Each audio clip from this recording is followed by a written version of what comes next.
here, and all board members are present. So we'll stand for the Pledge of Allegiance.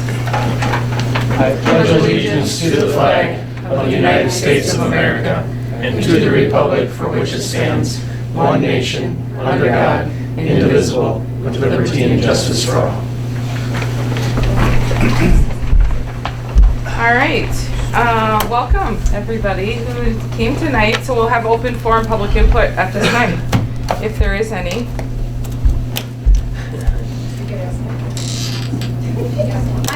For the gymnastics. Okay.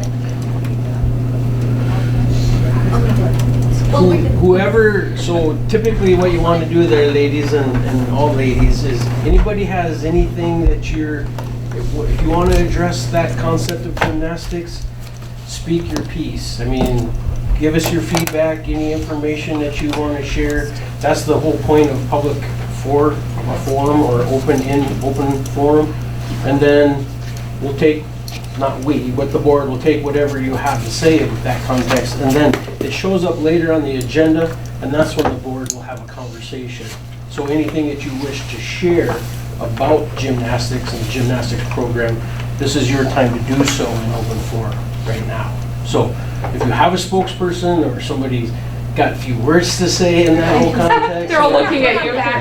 I'll start us off. So for those of you who don't know, gymnastics started and was sanctioned as a high school sport here in Parkston as a co-op with Ethan and Hansen in 2013.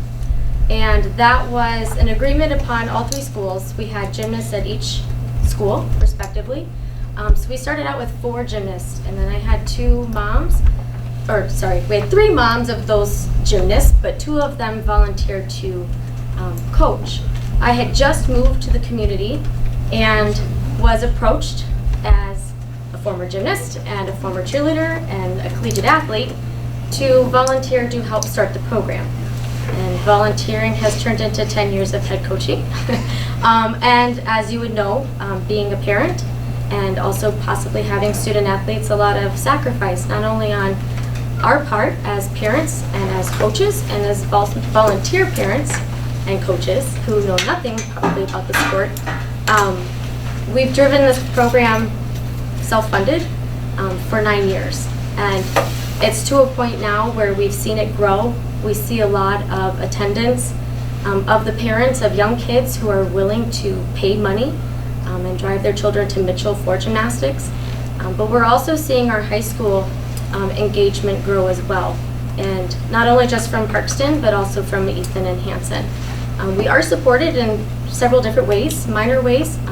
We're very blessed by you guys to help fund us for travel expenses, and I know it's not a ton, but it certainly helps because these are the people who are fundraising everything or pulling it out of their own pockets, and it's not cheap. I know you guys have had discussions over the budget that I've been able to pass up, but it is something that it is difficult to keep going every single year financially. Ethan has also, when it's available, we're able to use the minibus from them, which has been really nice. And I would say, other than that, Hansen, Becky Zenz was their business manager. She helped tremendously in helping schedule hotel rooms and kind of coordinating some of those state adventures, as we've been to state every year since we've started. So I know this has been kind of an ongoing conversation, and we're at a point where our program is very sustainable. We are seeing a lot of young athletes very interested in the program, and it feeds into so much more than just athletics. It feeds into, and I hope that they bring to light some of the things that they learn while they're in the gym, and how it filters into school, and how it filters into their real life, and the responsibilities that they learn, the confidence that they gain, but then also that it carries them even just into further activities in their life, whether it be their church, their congregation, their community, other sports that they're also multi-athletes in. I know several of them are in FCCLA and HOSA and all these other types of organizations in the school, and we've never pulled them out of that. We've actually encouraged it. It's kind of nice to have sport activity. Student athletes, and something that I feel keeping gymnastics, which also feeds into so many other things, is a blessing, and something that we've been able to endure the last 9 years. So Girls, I don't know if you guys want to say anything that you've learned or you liked about gymnastics. I'll stop talking. Okay. Christy, you can speak too if you want. Yeah, it's the same way, yeah. Some of our young numbers, maybe. Okay, I can just share the numbers. So I'm Christy, I own Core Athletics in Mitchell. So I went through my roster of what I have right now, and I have 1, 2, 3, 4, 5, 6, 7. I have 12 Parkston kids that compete for me right now this year, and I had 10 Ethan kids that compete for me. So you can start competing at the age of 5. So 5 all the way through is what I have. And then in my rec class, that is the little kids that aren't committed yet to competing, but they're just in my fundamental program. I have 21 Parkston, 3 Alec or Hanson, and 7 Ethan kids on top of the ones that compete. So there's tons of numbers there. They're not short, and they grow and grow every season. So that's what I got. And that's just 4. We also, Well, yeah, that's one gym. There's 2 gyms. yeah, in there's Mitchell. 2 gyms, and Audra couldn't be here. She's fighting her fight in her class for gymnastics on behalf of Mitchell. And so, but her class are similar numbers, and we're also blessed by these gym owners to decrease their costs for us to practice in both facilities. So they too, as a business owner, take a hit from us being there, but want to see the sport continue and to grow as well.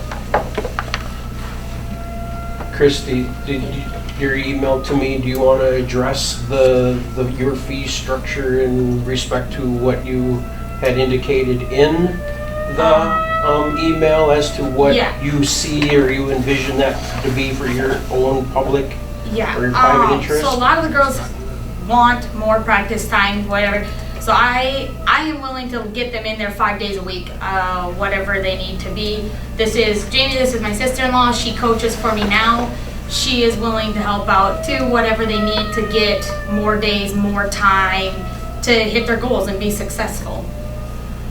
So the price point on that was, 4,000 is what I had said for all 5 days. Honestly, at this point, I would do anything. Most of these girls compete for me club-wise anyways, so I mean, I'm gonna make it work so they can get to do what they need to do.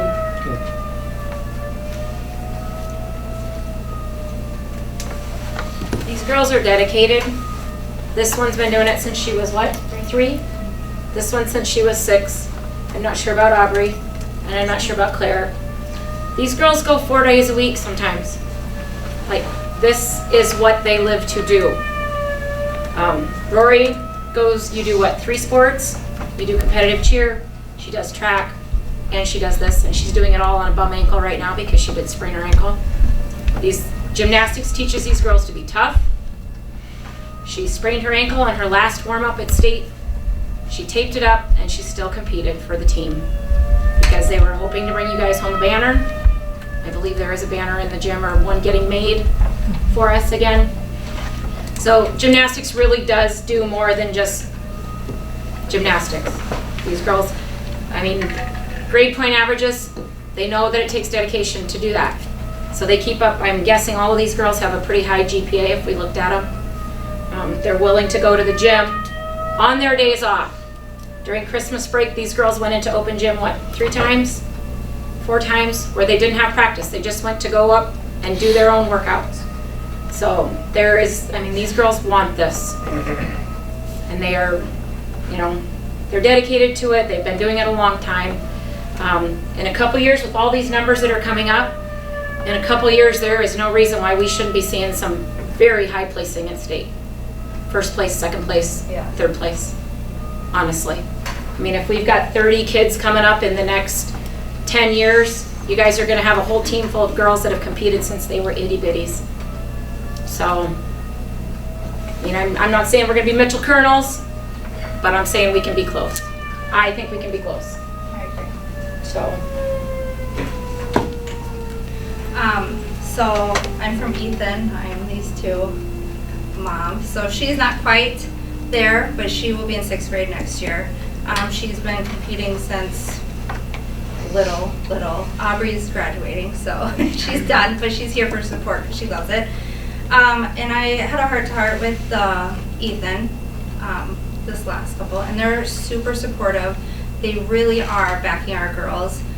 We do need help, and I think that's where you guys come in. But too, working in the gym with these girls, we have a lot of talent right now, and we have a lot of talent coming up.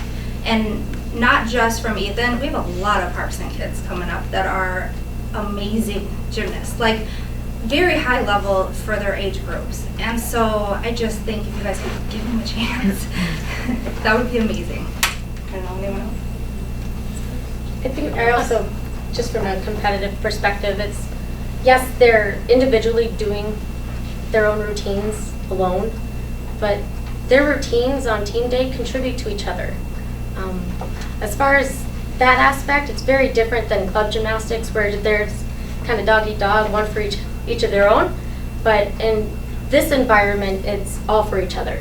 And they show up for each other because they know each other rely on the other. And I feel like that's just something you cannot find anywhere else. And so, much like wrestling, you know, you go out, you do your best, you try and place your best, and gymnasts are the same way. So Pat, I watched the school board meeting last time around. You guys had a lot of positive feedback, a lot of questions and support I saw coming through. There was a little bit of hesitation in some areas, and I know that you weren't able to answer all your own questions without anybody and resources like we have tonight.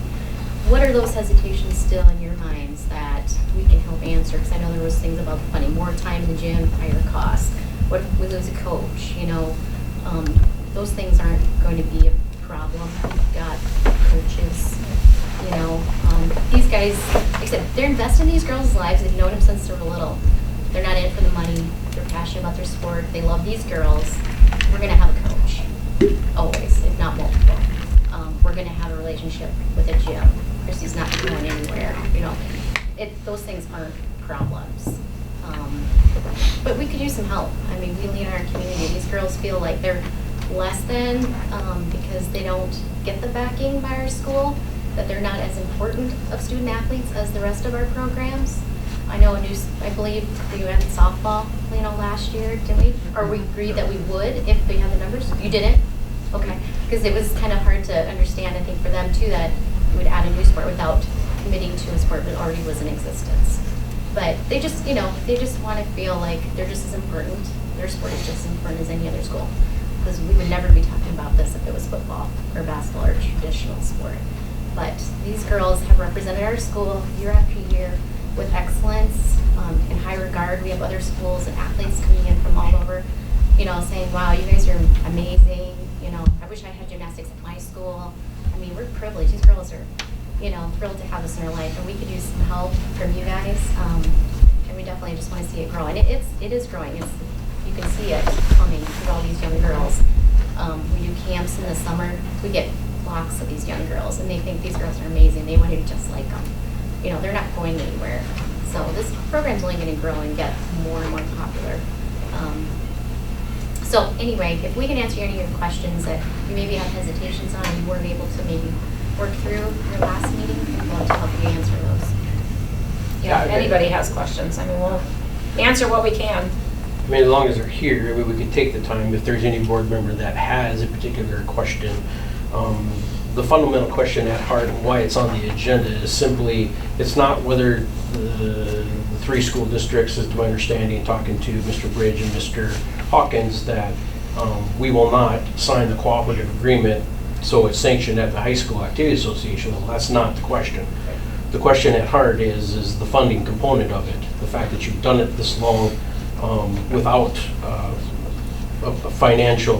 continued financial support. It's not a line item in the budget, and it hasn't been since the inception. So that's the question. And I think one of the questions that we had, Mr. Schoenfelder, maybe last time, as to what happens if any one of those three entities decides to, we're not part of it.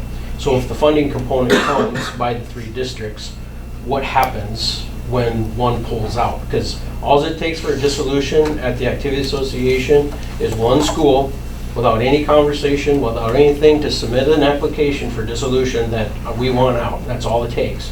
And there's no question, there's no debate. It just automatically, boom, Activity Association and Pierce says, okay, whoever, you're out of it. Okay, so if you do the funding component of it, where does that leave the other two that are still in the mix on that?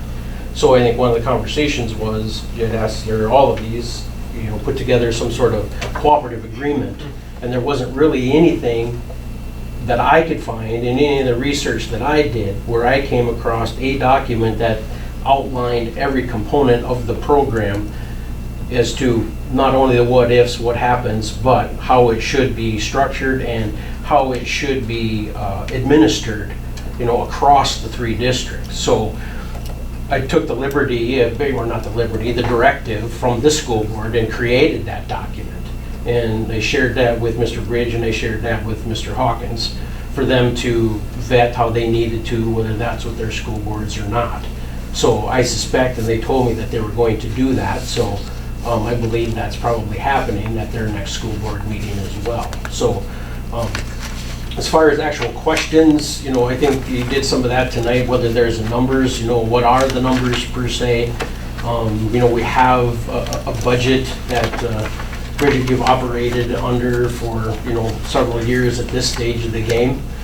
So I think those numbers are fairly concrete, I guess. I mean, I don't think there's any component there that's missing that's automatically going to escalate the cost of the program by thousands of dollars, something that we missed, I don't suspect. But yeah, I mean, that's kind of where I think the question a month ago, as to that cooperative agreement, and that's on the agenda for conversation later in the agenda. But if anybody else had questions for the group, as long as they're here, I do not. I mean, I understand, where you're coming from, and I understand what I was expected to do was just come up with the agreement and try to resolve some of those what ifs.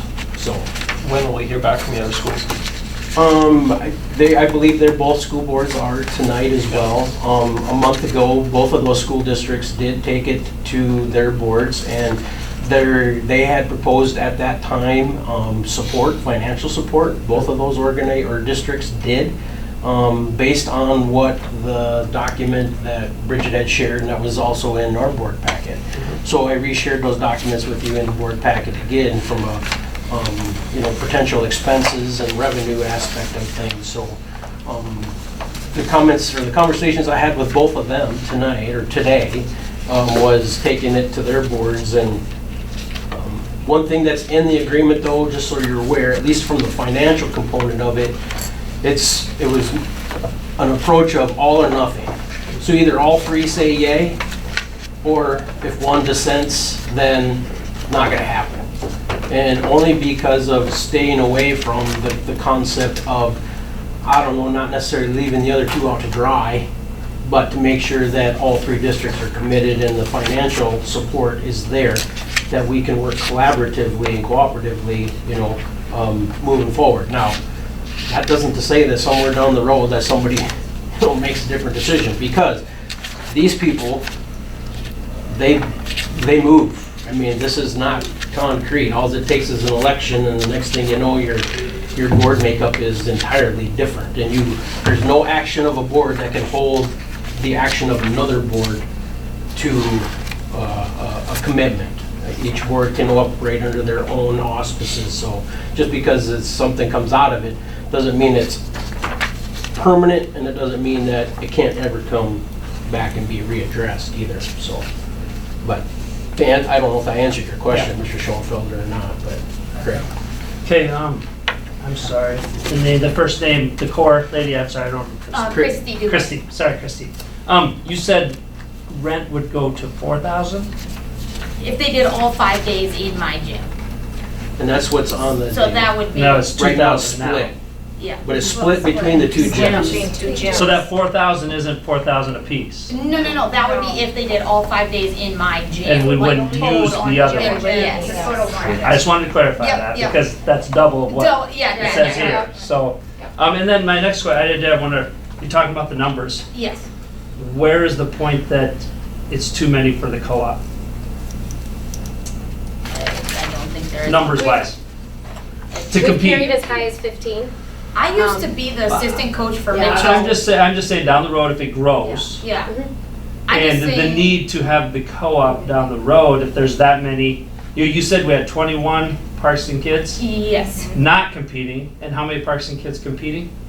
Okay, just give me a second. 12, I think you said. That's 30 some, And that's, just That's Parkston. counting us high schoolers, though. We'll be gone by the I was gonna time say, it half kinda those. just- I thought that was just younger numbers, I'm sorry. Yeah, no, that's that's all of everybody. them. So I was gonna say, it's kind of a circle. It's say like those ones graduating and the young ones just I keep took it coming as up. the younger numbers, that's why I had that. Okay, yeah, no, that's total. That's counting my ones right, the Okay. old ones right now. Okay. Sorry, you guys aren't old. And not all the rec kids will go on. No, there'll be I mean, kids that drop I don't know, out. what do you think? Yeah. 50% Choose other of sports rec and- kids end up on team, maybe? Yeah.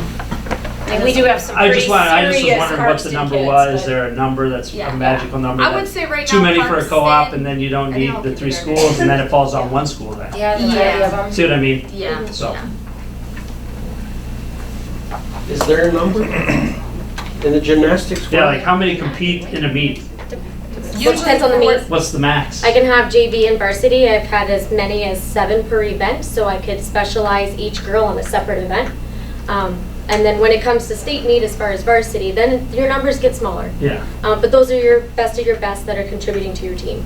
And and do they qualify, or do they just, do you as a get? team, we qualify at Qualify, regions, okay. yep. Yep, And then individually, they do have the opportunity to qualify individually, on but top that's of a that. totally separate day. Yep, Gotcha. that doesn't contribute to the team score. Yep. Yeah, and it is nice, I mean, many of the big meets that we do go to have a JV opportunity. And so it's nice to be able to kind of give those girls that might be new and not have as many years' experience in gymnastics the opportunity to still compete, but not at that varsity level where there's a higher level of competition and And I just don't. confidence level doesn't I always think drive in track, very you can only have 3 people at each Right. event. Oh. No, like So Yeah. like 3 people in, bars or whatever. Yeah. You see what I mean? There's not that, those. No, like you could have 14 girls and you could compete all 14 the that same same one. day because Yes. one girl could do bars, one girl could do beam, one could do like you don't Yeah. compete every event at every meet. You split up how you're specialized. Cool. So you could potentially compete your whole team at one meet.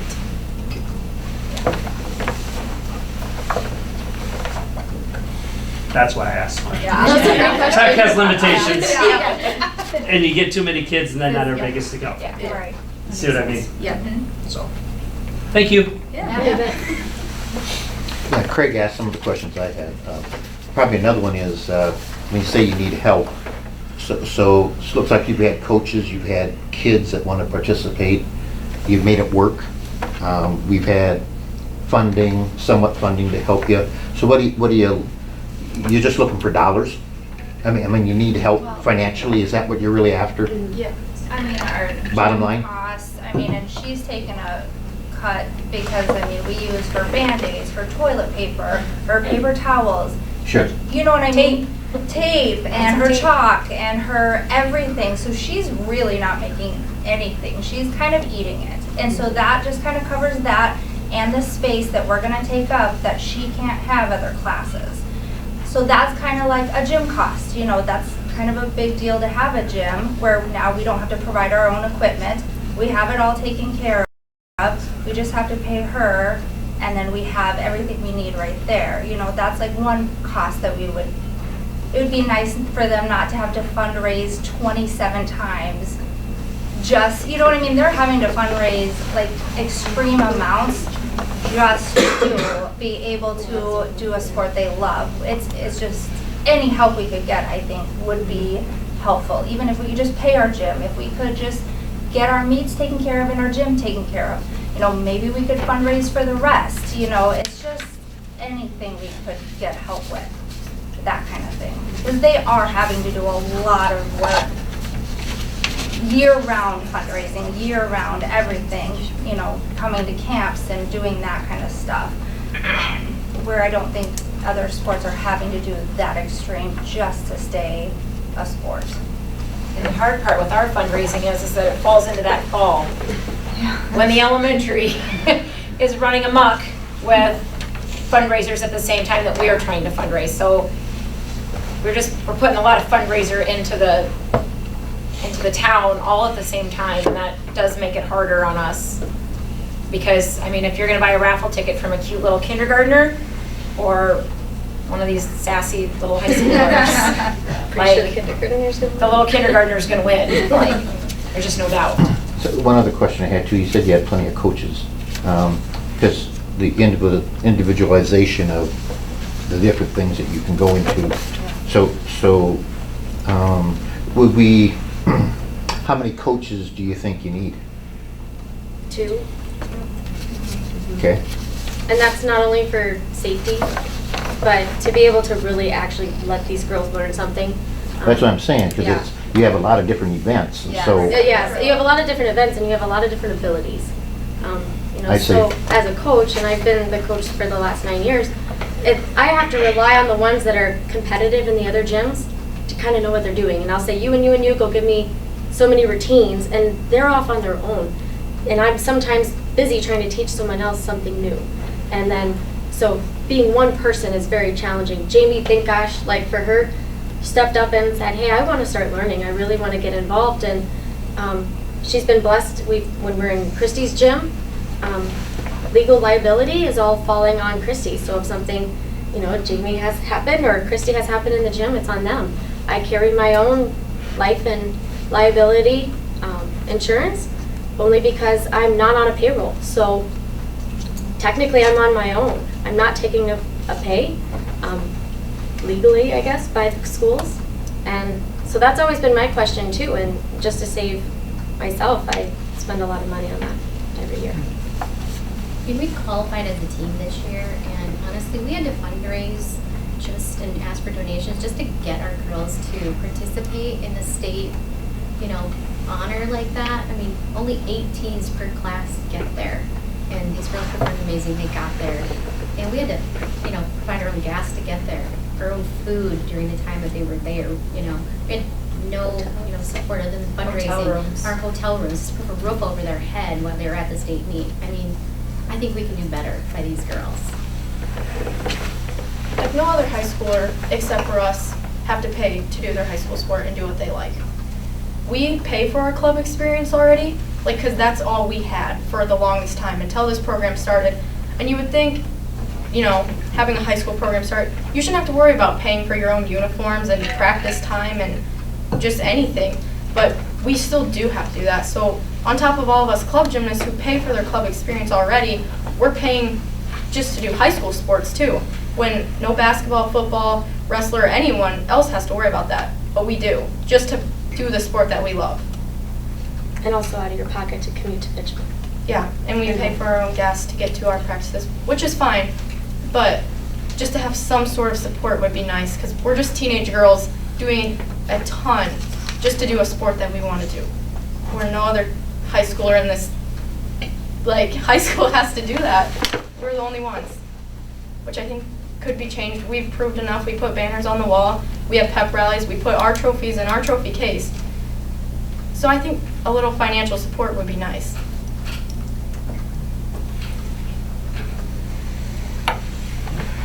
It's like one that said, we're not only fundraising for everything, money is coming out of our pockets. We pay for all of our own uniforms, which gymnastics leotards are very expensive. We're paying for our warm-ups, our leggings, our warm-up jackets, our warm-up Leos. All of that is coming out of our pockets, and we're not just fundraising, we're also spending our own money on the sport.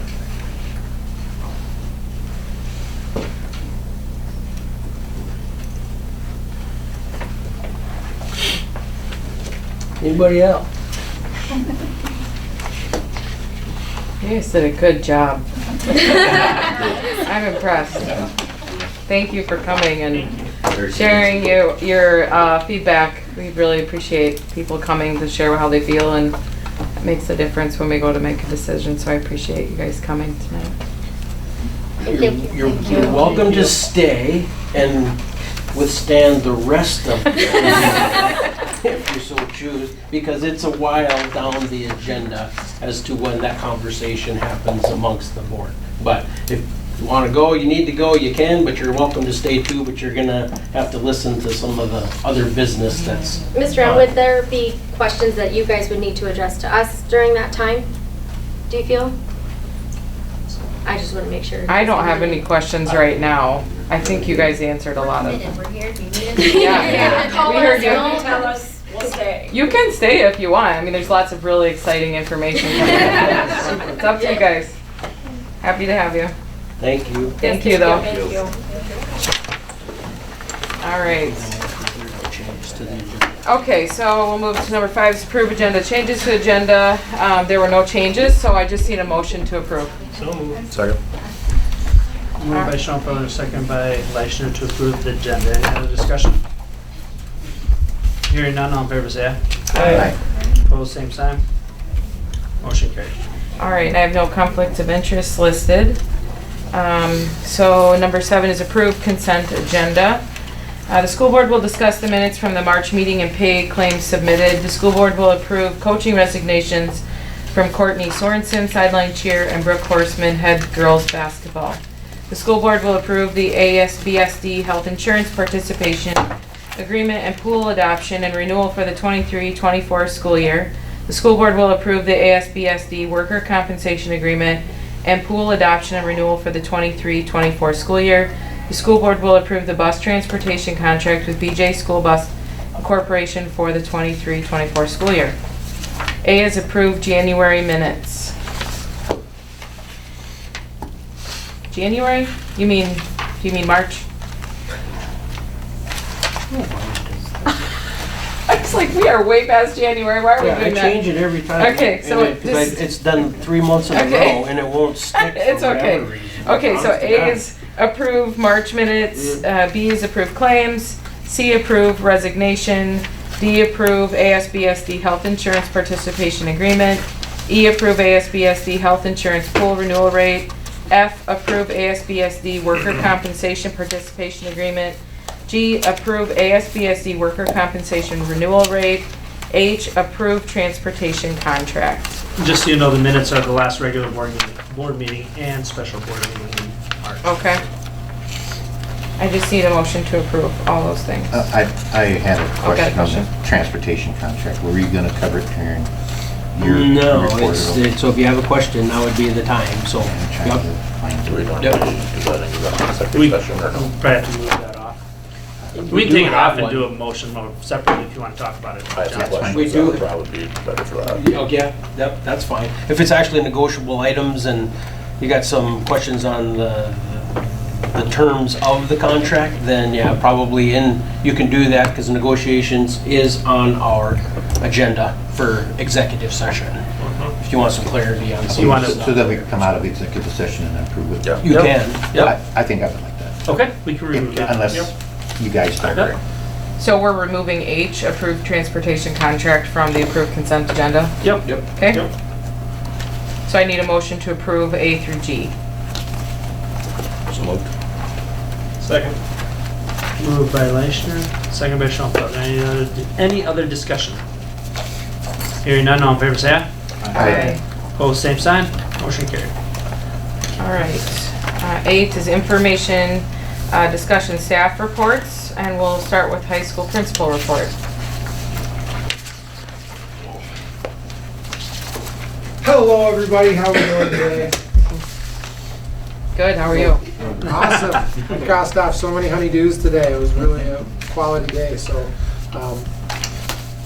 busy time in the 6 through 12 world. I think my first time going through this, I'm learning just how many activity-related absences happen in March 1 and say May 1. It's incredible. Now, I was talking to Mrs. Belas, I think on Thursday, and she talked about she had one student that she'd seen one time in a 3-week period, and that's just because of all the different absences. So, but that's, I guess I talk about the downfall is they're missing a lot of class, but the good news is it's because they're involved, right? It's not because of they're skipping school, so to speak. It's because they are highly involved, and so I think that sometimes they have to learn how to juggle a lot of different responsibilities, just like they will when they are older. I think that the ones that are highly involved in high school are the ones that will be the ones that sit on a school board or a city council, as well as hold down a job and then coach another team. So I think it's one of those things where this is a quality life skill that they're learning, and so we do what we can with it. But with that said, right now what's been going on is State HOSA just happened about a week and a half ago. State HOSA went great. I want to say that we qualified 8 or 9 for the national conference down in Dallas. We had, like for example, we have one group of girls that got first place in the public awareness campaign, right? Is that what it was called, Mr. M? Yeah, so we had a lot of high finishers, so good job with them. State FBLA was just last week, about a week ago tonight.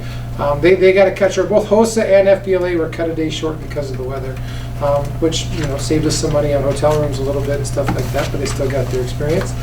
They did really well too. A lot of really high placers in that. I don't have the whole list with me, but they did outstanding. We got State FFA coming up and State FCCLA coming up still. So we're busy in terms of our co-curricular programming. It's a busy week coming up. If you are a junior, we have our state standardized testing for juniors starts tomorrow, 8:15 in the morning, and then they have their ACT on Saturday. So they're going to have quite the week of testing, but hopefully we've been trying to build and prepare them. I know a lot of our teachers have been doing what's called interim assessments to kind of help them prepare and practice for the standardized testing that they're going to see. I thought Mr. Aker made a good point when we were talking to him on Thursday. This is the first time they've been tested since they were 7th graders. You think about, because of the COVID year, these juniors were the COVID 8th graders. They didn't get tested since they were 7th graders. So we'll see how it goes, but we're hoping for the best. And then, like I said, with the ACT as well. So other than that, I wish we would have had our registration completed before, but that's going to come up this week too. So we got registration coming up. We got state standardized testing coming up. It's going to be a busy time. And then golf and track are finally starting to kick into gear as well. So we'll be putting up with those absences, but I think it's all for the good. So hopefully we get some good weather and we get to have a few of those. And we are about a month away from graduation. I think if you look here, it's like maybe 4 or 5 weeks away. Pretty close. Any questions for me? Do we have any issues with anybody graduating this year? No, hopefully not. Okay. I think we're going to be in good shape as long as they all stay on top of their things for the last 4 weeks. We should be good. I think we found a couple things plenty early enough to make sure that they got in the right classes. And even we had one student that came to us halfway through the year, and we really worked hard to set it up so that even though we caught her just for one semester, we're going to help her get to the finish line, which was, she had to take a full load to do so, but that's a kudos to our staff for even helping one that we got late in the game get to the end when she really needed to. So that was good. So, yeah. How's class planning going for next year? Good. Like we last time when I saw you, we talked about adding that extra block, and so we've had some conversations recently about maybe even adding a couple, quite a few, probably 3 or 4 different electives or offerings that possibly we can add to the fold. And like I said, I think this week is where we start to see, once we get the numbers and find out who signs up for what, then we'll kind of really know where we're at. And like I said, most years that would have been done about a month ago, but with first year principal, we are a little behind in that. But as long as they have their deals by the time they walk out the door, we'll be in good shape. So staff and students seem to be okay with the scheduling? Yes, I think in terms of the change in the scheduling, I think the staff is 100% on board, and the students will, I think once they see it, I think right now they hear their SRB isn't 90 minutes long, but they get one every day. They're not quite sure what that's going to look like yet. If we had something to do for that extra block, I'd even give them a test run for a week just so they could see. But like I said, since we're adding a block, can't really do that. So I think we're just going to have to trust and take the leap of faith and believe that it's going to be better. But I think a couple of the kinks we got worked out that I have for how we're going to make middle school band and chorus still fit into that and work, I think are going to be in good shape and we'll be all right. Anything else? Thank you. Oh, I guess prom too. Prom was great. So prom was a week ago now, and like I said, that a lot of kudos to our students they participated really well. It was fun to see them up and dancing all night. I had nothing but rave reviews and compliments for how they behaved after prom. So really went well. Good stuff. Thank you. Thank you.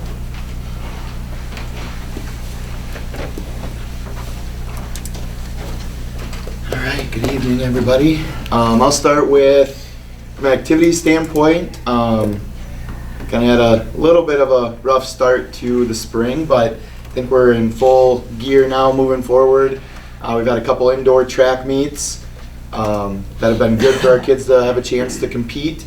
and we competed at Mount Marty and at a Mitchell one that they held at Dakota Westland. So that was some good opportunities for those kids.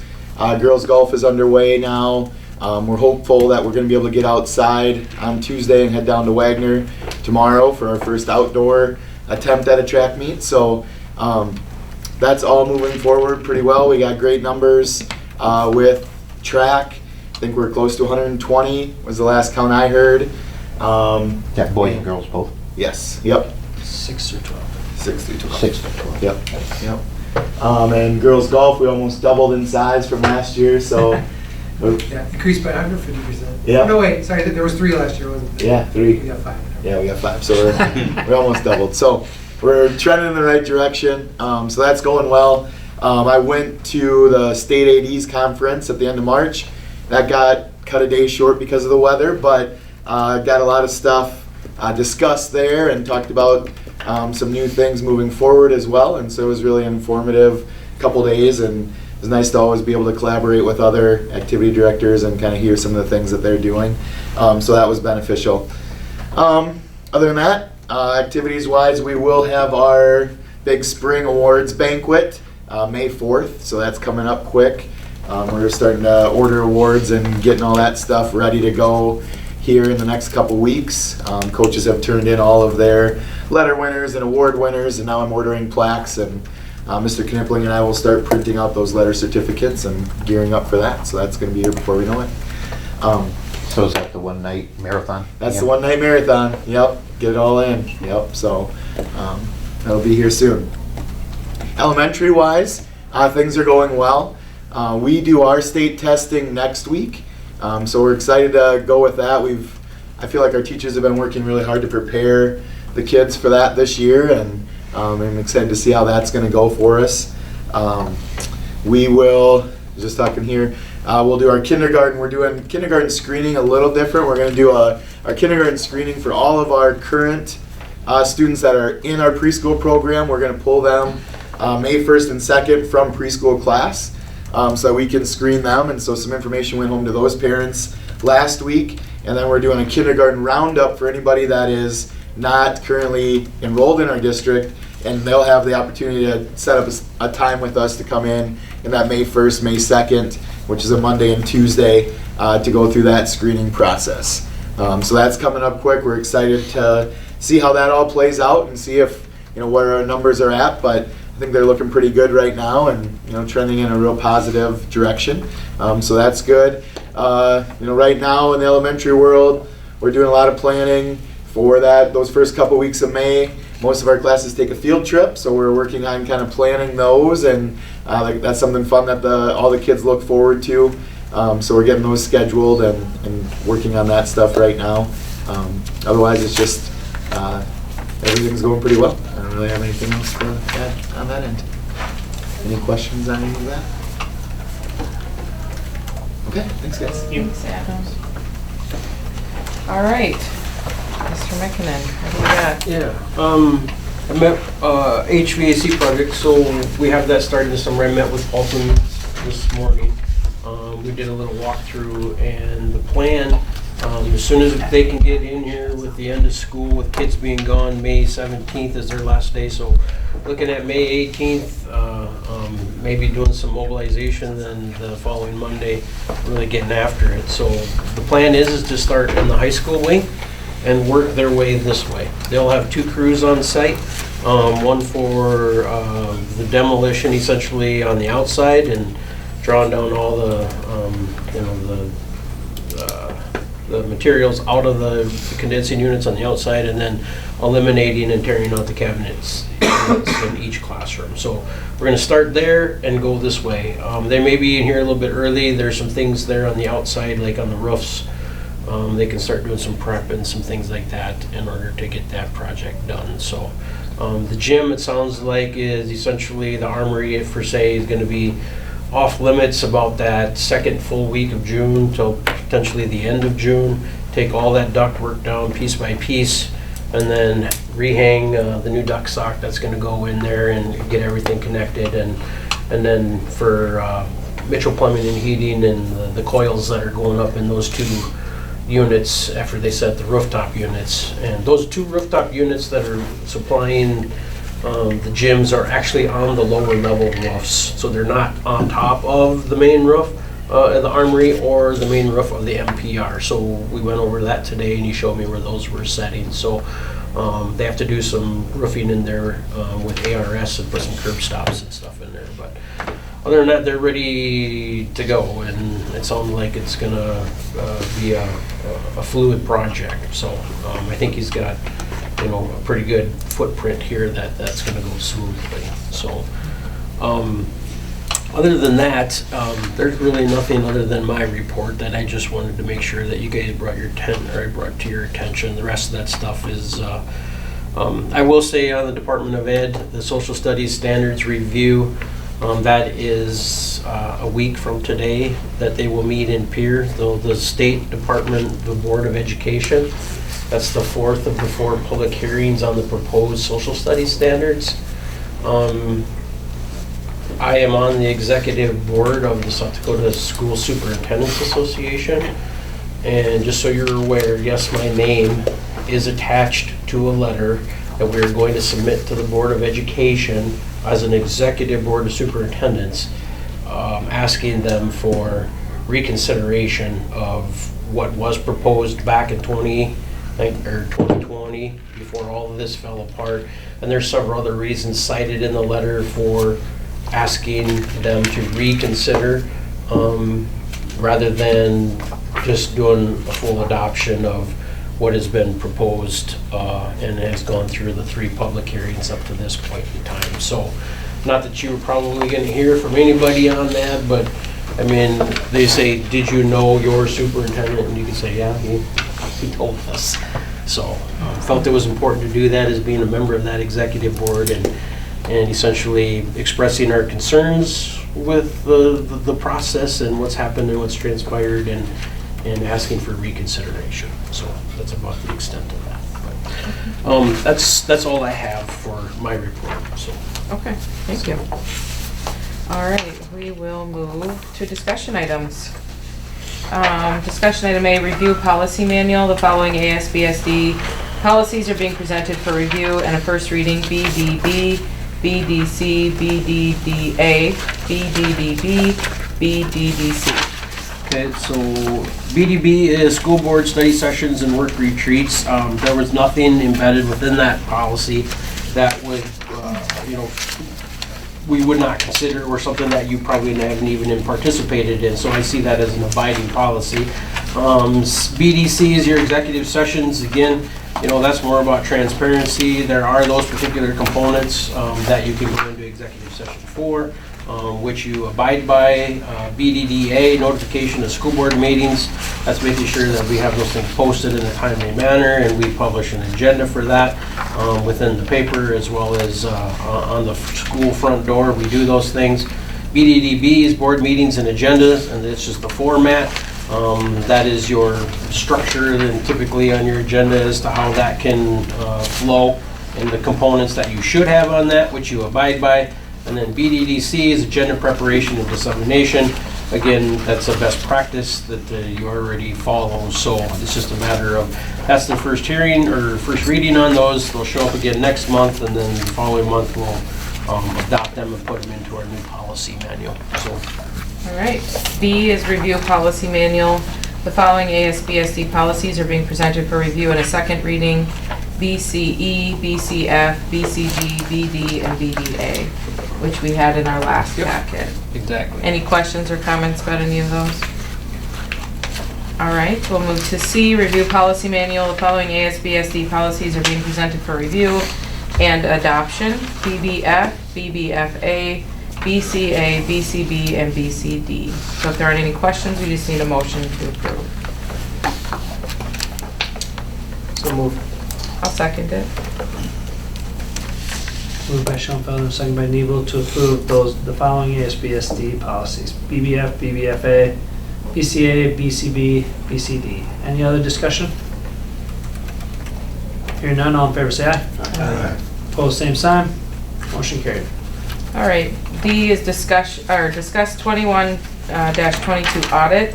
The school board will be presented with the 21-22 audit and discuss any findings or suggestions for corrective action. I know, Craig, you have your booklet sitting in front of you. We did include the first 3 pages of that as well. And that's probably following our swords here. We probably had this, what, a couple months ago? Craig? 2, yeah. They were a little later than normal because we did do the audit back in September. Yeah. But they had a new software program that they were going through. So basically, they kind of did our audit twice. They did it by paper still, along with the program, because we were kind of one of the guinea pigs of the new program. So we kind of got a double eye on it, and that's why it took them a little longer though to get back to us. But they did come to us in January, I believe, sometime in January with Betsy, and she sat down and did one of her first audit exit interviews because.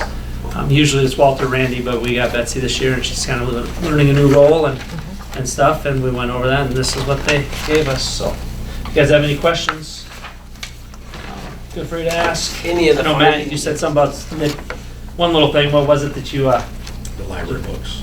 The library books, yeah. One of the findings. The findings are typical. I mean, it's always that internal control component. But on the second page that was in your packet, there is the concept about library books need to be inventoried and adjusted. And Greg actually has a better rationale as to what they're actually talking about there, because we don't necessarily buy library books. So We haven't for a few years now. Since one high school library, we haven't bought new books in forever because very, very few get checked out in the high school library anymore. And down here in the elementary library, they do their book fair during conferences, and they get credit from that book fair. And Christy, the librarian, has been using that credit to purchase all her new books. So there's never been a cost that you guys have seen, like a bill that's run through an expenditure through you guys. So those books probably haven't gotten inventoried maybe like they used to, and I think that's one of the reasons why they put it on the list. Because it used to be, yes, we had to have an inventory of every book, Matt, with the dollar amount attached to it. And when we get rid of books, you're supposed to take off those. You have to dispose of them and take that $7 off for each book you dispose of, or gets lost every year. Yes, so, and that's the reason why, though, it hasn't been updated for a couple years, and why I should probably put it on there, because of what's happening lately. Any other questions? Craig, what was and I was there, but I forget about the equipment all showing school ownership. Oh, the tagging, yes. That's another thing that they've had on the last couple of years. We did look into that one time with Shane. I think it was over $5,000 to have a company come in and do it all the first time, because we don't.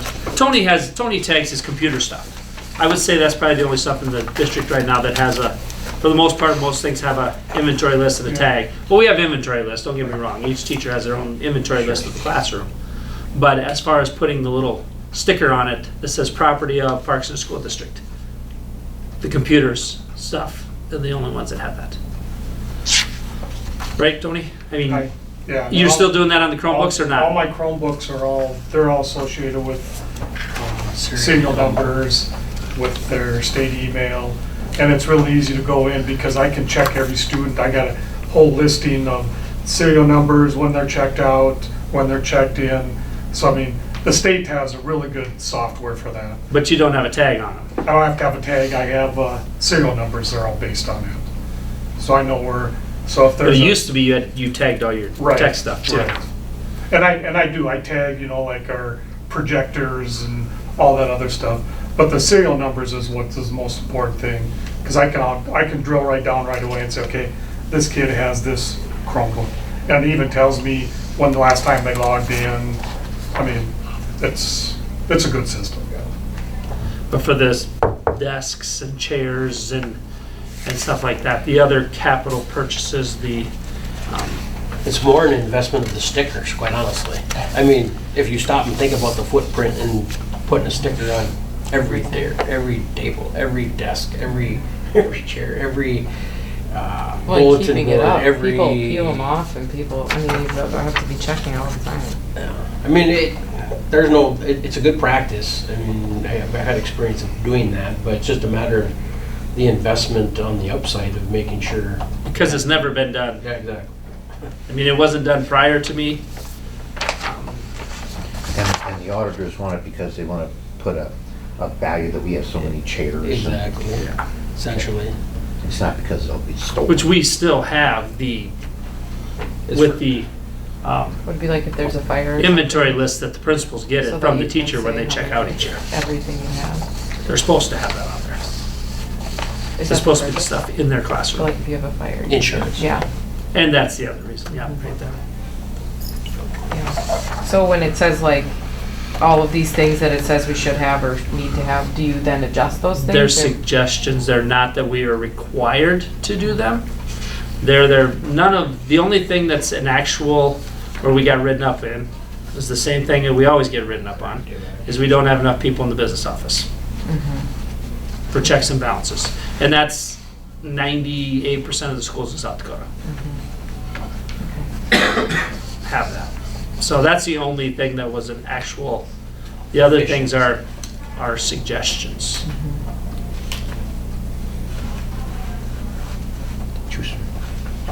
Again, I was there, and so just so the board knows that the Shane Fishing Company gave us very good markings on our books here. So just so we're aware as a board. Yeah. So thank you. Thanks, John. Good. Good job, very good. Okay, any other questions about that? Okay, do we need to motion to approve those? That's an action item, right? No, it's not, it's just a discussion, right? What do you need on that? We've never done Don't a, need necessarily need a, Okay. it's in the minutes that are being Just discussed. a review? Yeah. Okay.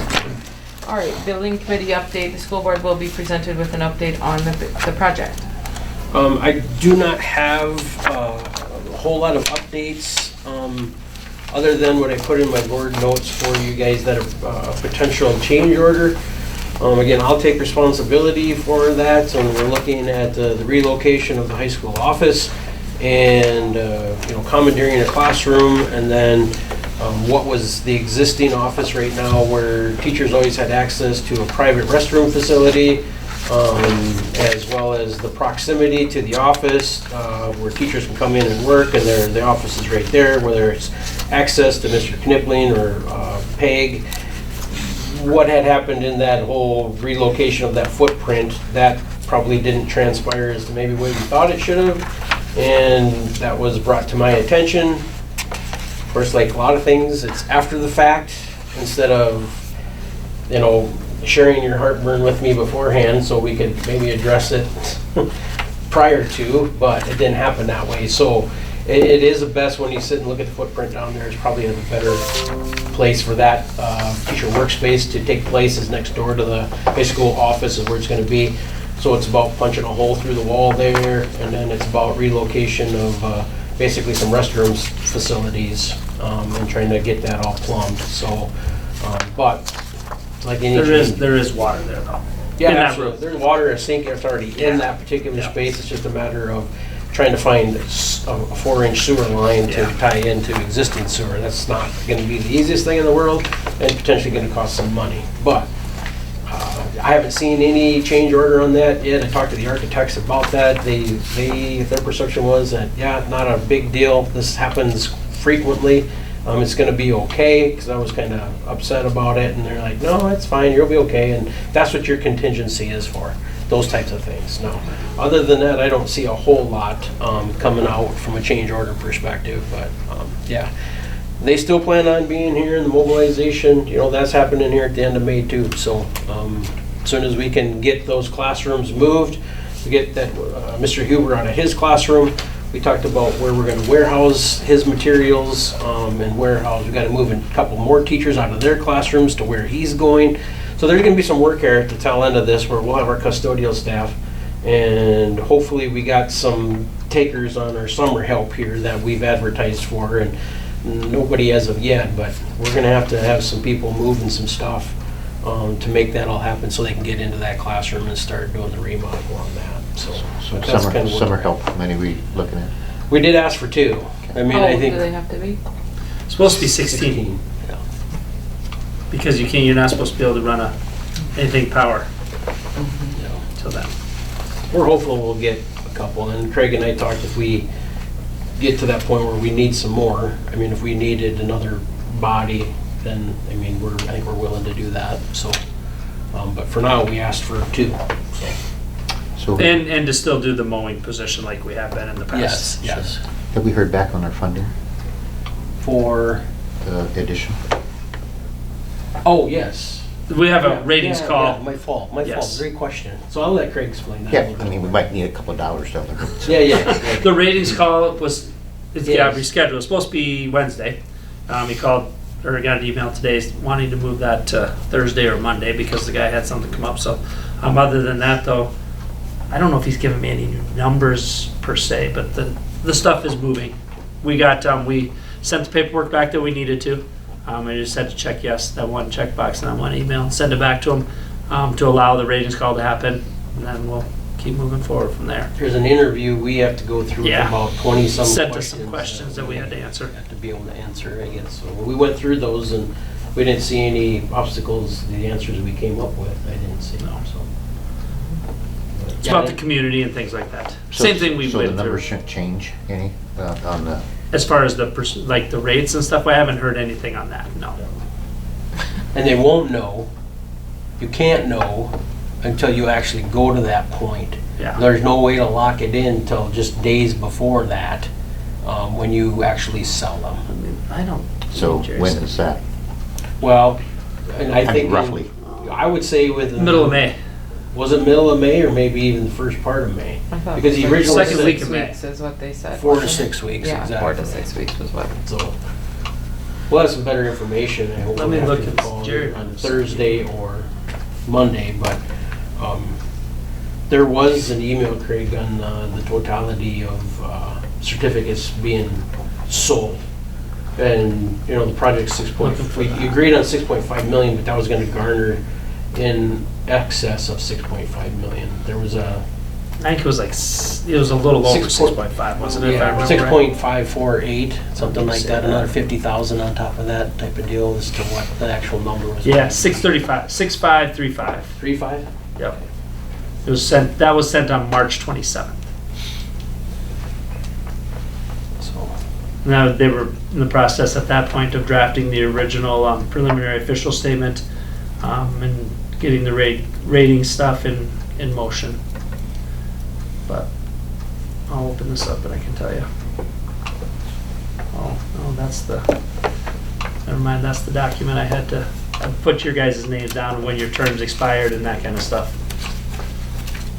Questions that I've had to answer, that wasn't, there was still nothing in that email though that said rates or anything like that. yeah. So with all the activity going on this summer, with all, everything, will we still be able to do like open gyms and that kind of stuff, or will that be limited? We'll always have one gym. Okay. So, and that was my conversation with Paulson Sheet Metal today, that they will always have access to one or the other. And the other, the multi-purpose, they're really not doing anything in there other than the corners upstairs off the stage, so there's really no limitations as to what's going on in there. It's just a couple weeks that they need to take the, the ductwork down and the armory and then get that reinstalled. So, Okay. once they get that, then game on. So, Perfect. All right. Anything else? Any other questions? Okay, we'll move to F, strategic planning update. School board will review the compilation report for the strategic planning process and the goals established by the focus groups. So, Mr. Osher was here on Thursday, and I believe Jill and John both had an opportunity to sit on the external focus group. And I'm waiting for him to come back with the full report that has the goals on it, with the action plans on it, what was created by the internal group as well as the external group. So once I get that information, he'll put it all in a finalized report that will actually have the compilation report that I shared with you guys as far as what the numbers from the surveys were about that. And then he would certainly like to come to a board meeting, and he said it takes about an hour, he said, so maybe if you want to consider a special board meeting to go through the strategic plan. He said that's typically what happens in his world, but he would come to a regular board meeting too.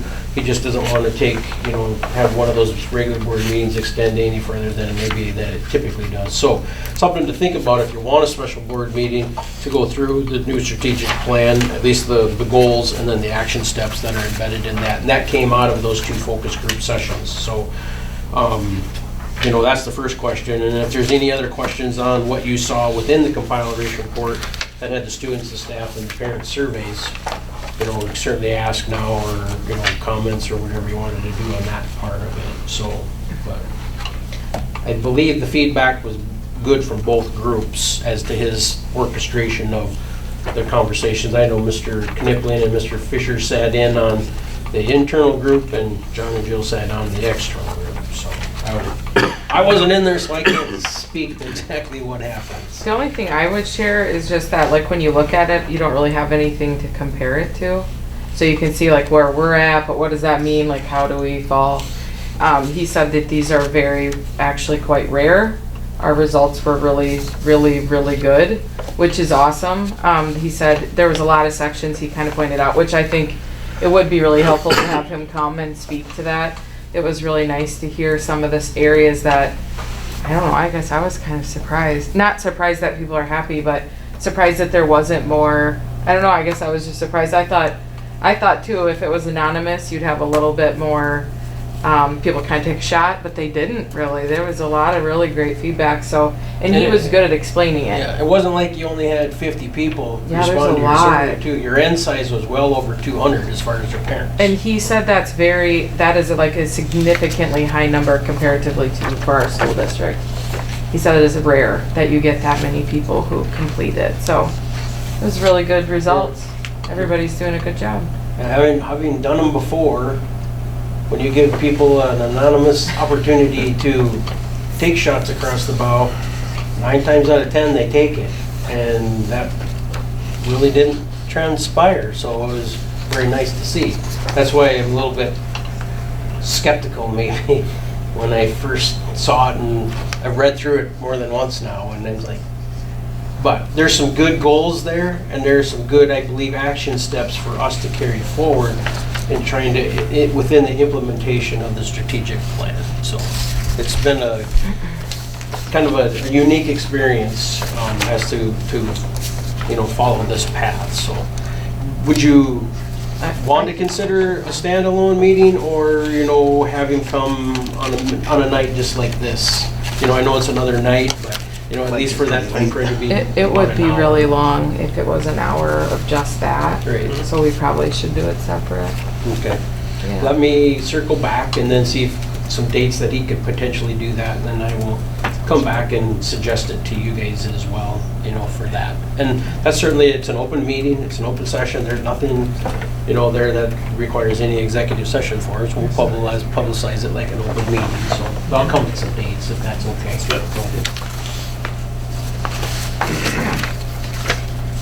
good. All right. So we'll move to G, is gymnastics program. The school board will review the gymnastics cooperative agreement between Parks and Ethan and Hanson. I'll start that conversation for you. You guys asked me to, address some of the what ifs. So there's this document that I put in your packet, and it's called the athletic cooperative agreement. And there was 3 pages, and it has all these different articles on there. So this is a byproduct of experiences gone by for me, or past experiences. So having created documents like these before as to where it came from, I just took a lot of that information as to what should be addressed within a cooperative agreement, anything that's athletic for the most part. So that's why you see all those different components. But I think one of the main components in there, is the Article 2 as to how that whole concept from an expense and revenue perspective is going to be addressed. So if there was questions on that component of it, or comments or any other article on there, but that's the one, I guess, where what happens if type of deal. So if there's anything you need My question is, are we looking at what's the duration of an agreement? Because I mean, I'm a firm believer in all partnerships will come to an end. Give it enough time. From the South Dakota High School Activities Association, once a cooperative agreement is in place, there is never the need to go back and readdress that on that level, other than if there is a dissolution and a submission of paperwork to dissolve it. So, if you want to have that be a yearly thing, or you gotta come back to the table and look at the agreement again, that is totally on the participating districts and how they would like to approach that. There is no defined timelines within the agreement as you see it here, but it certainly is a simplicity of just adding that component that if it's addressed on a yearly basis or however one would like to do that. So, But really, we could, if we ever wanted to, we can just do the application and withdraw. Right? That gives us no protection. That's the whole concept of having this. Well, no, I know, of but I'm having a- saying from a review perspective, it's not like we have to, like from our perspective, if we're looking ever of getting out of it, we can do the application just like anyone else. but they can do it to you too. They can is do what it to us Jed too. is saying. That's what I'm getting at. Okay, if we have a 5-year agreement with them though, all right, hey, at the end of 5 years, we can take all things into consideration. But, I mean, if it's just year by year, or if this is perpetual to a point, unless somebody says, hey, I don't want to be in it, that gives us zero protection. It gives everybody I zero think there was protection. a statement in here, Mr. Schoenfelder, about the necessity of having a conversation prior to any submission. Yeah, the very last sentence there. In the event that any district submits an application to the Activity Association for dissolution from the cooperative, the remaining district school boards will address the program viability and future from their perspective. This will be done prior to any decisions concerning ongoing support funding and SDH SAA sponsorship. So it's not exactly that time frame, looking at 1 year, 3 year, 5 year concept, but it does bring into light the fact that if somebody did just drop a bomb on you, everything is kind of like brakes are on, hold it. We need to talk about this as to the viability of how the rest of us are going to continue to go about doing this before any other further commitment to the program. So, And once again, I'm not trying to make a mountain out of a molehill here on this whatsoever. I just, if it's a year-to-year basis, which this kind of is, granted it's perpetual unless somebody wants out, but let's say you have one of our partnering school districts, now granted, maybe they'd never do this to us, but if they have 1 or 2 girls out and they look down the line and go, wow, 5, 6 years, we're gonna have 1 student out, 0 students out, 1 student out, they might elect to just drop it. I don't know. I guess I see no reason that we can't do it on a perpetual thing. It does put us open to that. yeah.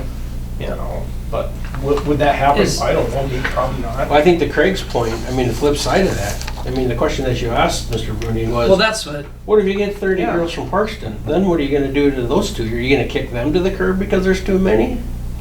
Type of deal? So Yeah. there's that. because then you're gonna, component. if they get that big, then you got busing costs. Yes. I wrote down 4 other costs that they don't even have on here. Those lunch and meals, that's another $1,000 for the state event. Practice travel, question mark. Is it just something where each school gives them $4,000 and let them stay as is? Or does this need to be the boards getting together and deciding this? That's the other thing I thought of in the time frame. Well, I don't know, what did you hear them ask for? Money. Yeah, but how did they ask it, is my question. What did you hear? Very sincerely asking Yes. asking us to help them. And which, John, you asked it, help them how? Yeah, that's. Financially. Yeah. Period. But in what component? To the nth degree, or, hey, throw us a bone here? I think some of it comes down to how many, to a point, okay, hey, I hope the thing grows to where, we have, whatever, 20 students competing from Parks, and that's awesome. That's giving our girls something to do, I don't know, I don't know if that's something we need to really get worried about right now, because where are they at? They're at about $4,000 per school. That's what the total, Yeah. her total divided, but Eventually, the uniforms are gonna come. Busing, that's the, I mean, those Well, lunch so, meals.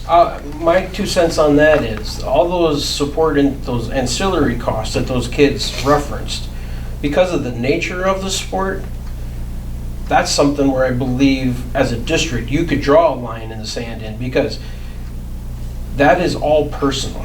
Meaning, you're not gonna hand down the comp.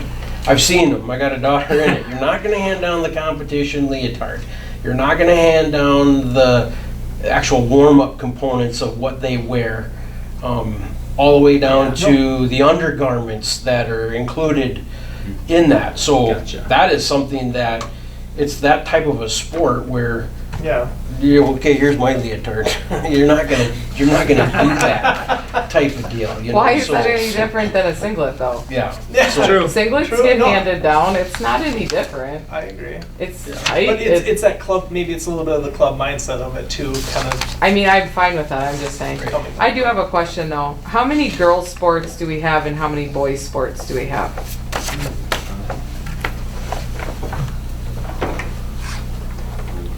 Where, you got a calendar hanging in here behind you.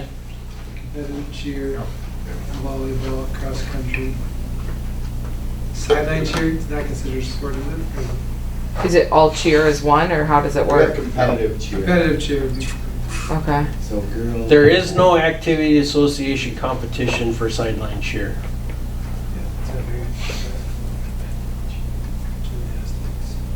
Not counting gymnastics right now, right? Because it's not Six included right now without- in our schools, yes. Six without gymnastics. So how many boys' sports do we have?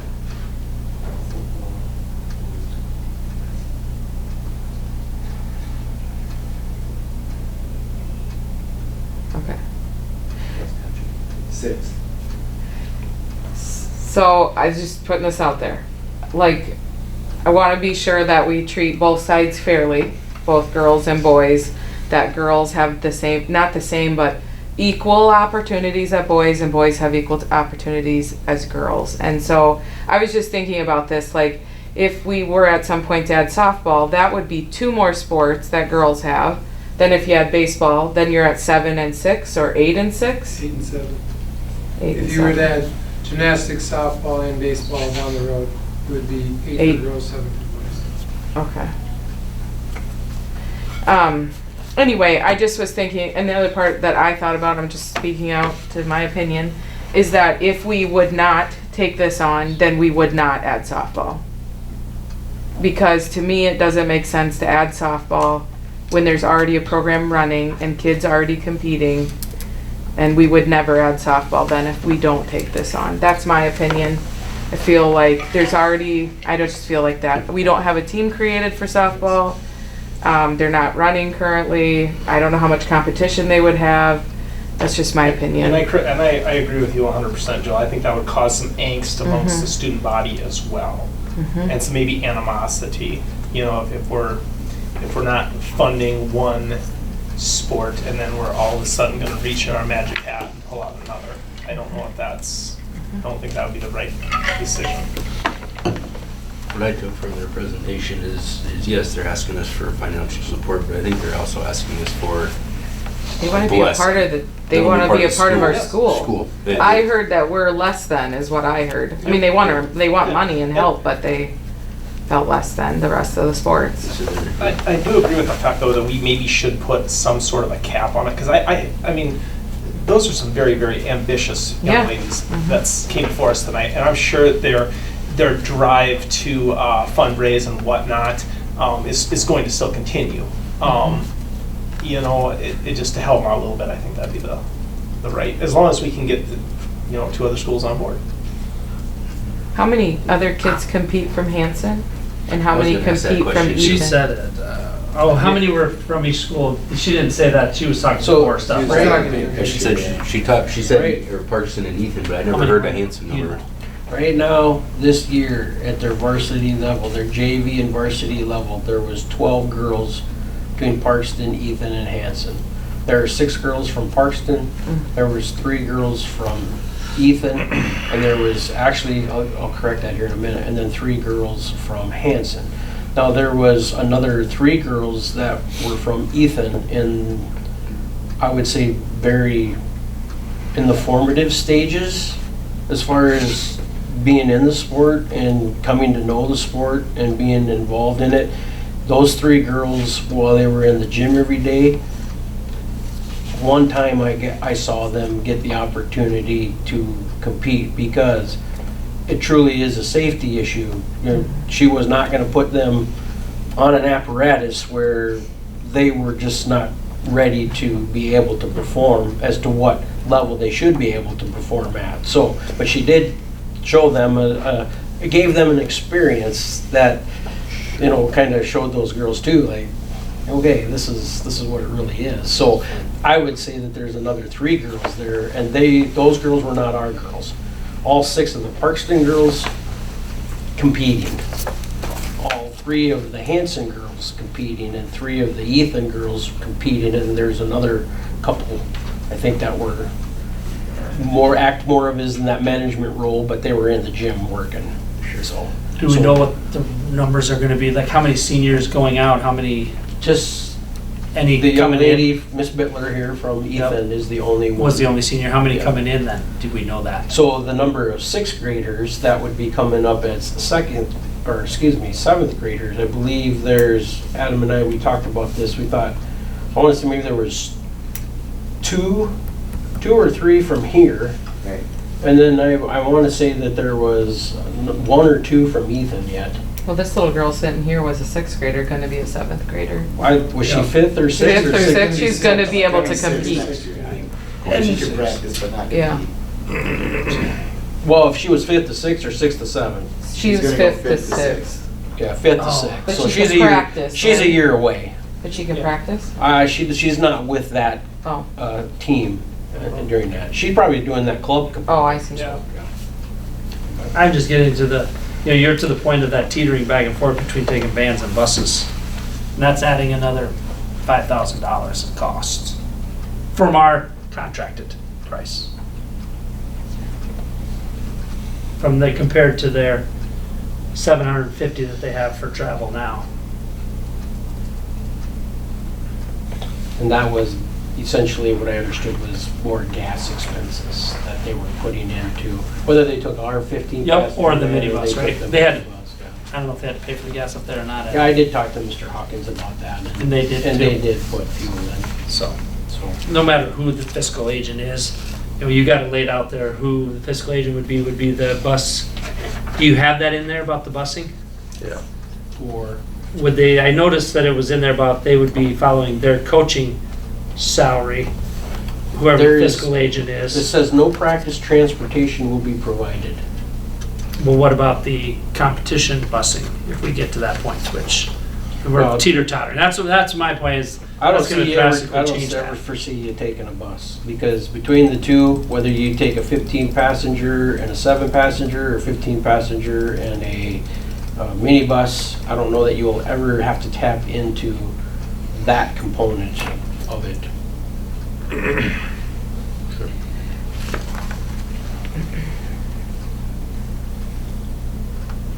So would the coaches come in on our fee schedule?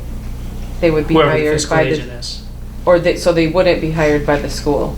We would keep them separate? No, it's whoever the fiscal agent is. So if it's Ethan, for instance, they would follow Ethan's negotiated agreement. Oh, I see. Ethan would hire the coaches. Okay. Ethan, they'd be in there, but you know what I mean? And then Yeah. they would be the budgetary person.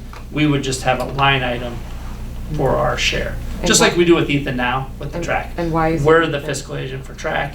So I just send her a bill at the end of the track season and she writes me a check. Okay. Why is it Ethan? But the fiscal. I just, the that was fiscal- just, It says here. the it says fiscal- whoever the fiscal agent is. Oh. The fiscal agent is determined by which district holds the head coaching. That's just Contract. easier that way.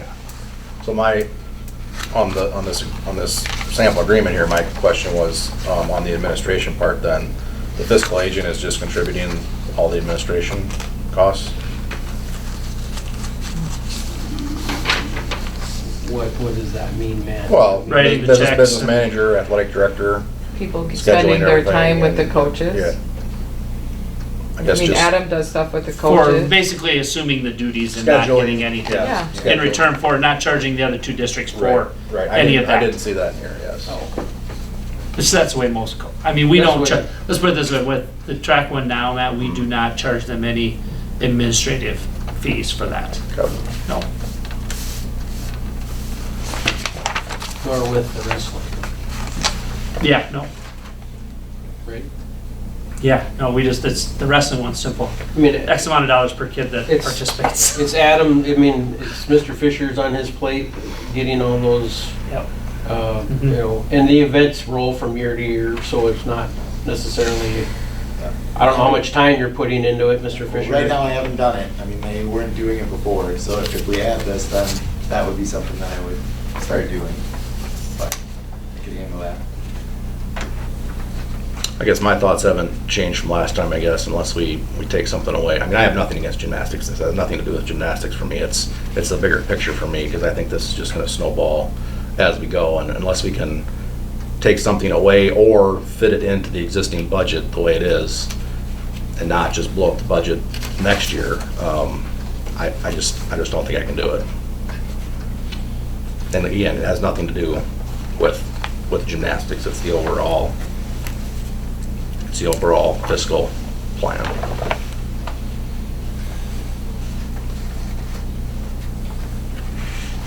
So you're saying you would prefer to get rid of another program so that they can have Well, a program? I mean, we just can't keep adding things, in my Yeah. opinion. We just Is can't that keep what you're adding saying things. though? Like if Yeah, if one there's something, program's bigger than another, then maybe that one stays and the other one goes? Is that like what you're saying? if that's what it comes down to, or if we can cut from all the other programs a little bit and make it work. I don't know if there's unused areas that we've over budgeted for every year that we could draw from. I doubt that there's a lot of that money floating around, but I just hesitate to make it another addition. I know we said there was just all the other things coming down the road, softball and baseball and and then the what if scenarios. What if those two gyms close in Mitchell, or when we're 10 years down the road, or are we going to need to add $200,000 worth of equipment? I mean, that's a question for a different day, but that's just the things I'm thinking about.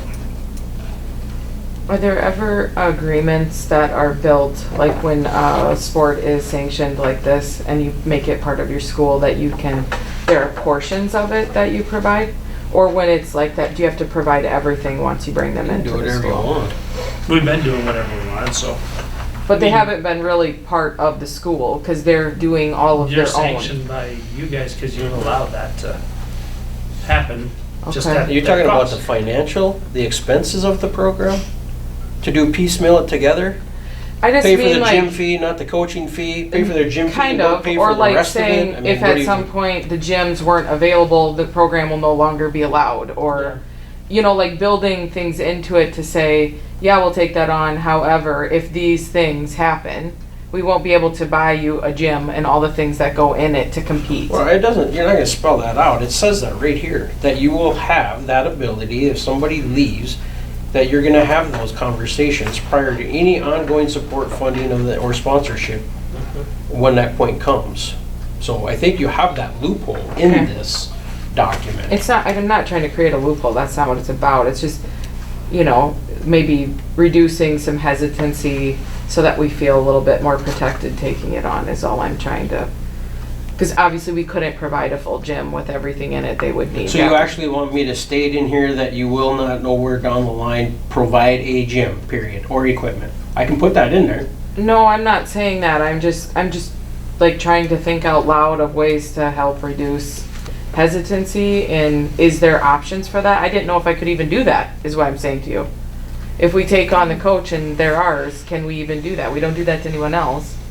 But also they don't have $200,000 of equipment. I don't even know if that's how much it would cost, but I just pulled that out. I know I don't know how much it would cost. No, I'm yeah. just saying. It would probably be really expensive because there's lots of different things you need, but But I just looking at these meets, I mean, for a source of revenue with our new facility, I mean, what would it cost to put equipment in so we could have a meet to generate some revenue? Each one of those apparatuses cost? Yeah, A floor, just a beam, a vault, It and probably is 200,000. set of bars. sure. It would be easier to Rent it. ask Core or Mega to borrow. Or Wagner. theirs, Or Just Wagner host to it borrow there. theirs and bring it over. For rent, That's sure. like, for example, when Mitchell hosts a meet, Yep. they just borrow Mega's stuff. Sure. They don't know, Mitchell, even with their great gymnastics program, they Mm. just borrow Mega's stuff. They don't borrow Mega stuff because every meet that Mitchell hosts is in Mega. It Well, that's doesn't, about. Oh. it doesn't leave the footprint. But when they And it hosted isn't at the school. ESD and state last year and all that, like I watched. They did transport. They you're transported right. Transport that, Yeah. yes. So, you know, it would be possible, I don't know if they want to, but like you said, Wagner's would maybe be more realistic. But if we truly wanted to host one, you'd probably borrow somebody else's footage. I just didn't know what the possibilities were. I didn't know if we. You can put anything in this agreement you want to put into. You can create it, put any limitations as to how you want to say it, because this is nothing more than between the school districts. Yeah. This had nothing to do with the Activities Association, so, Okay, this so- document. Okay, so from their perspective, is there They anything mean- the South Dakota Sports Association, is there anything that we have to do that we're required to do? Is there anything that changes if we take on this full contract or do this all? We don't have to do anything new, different, okay?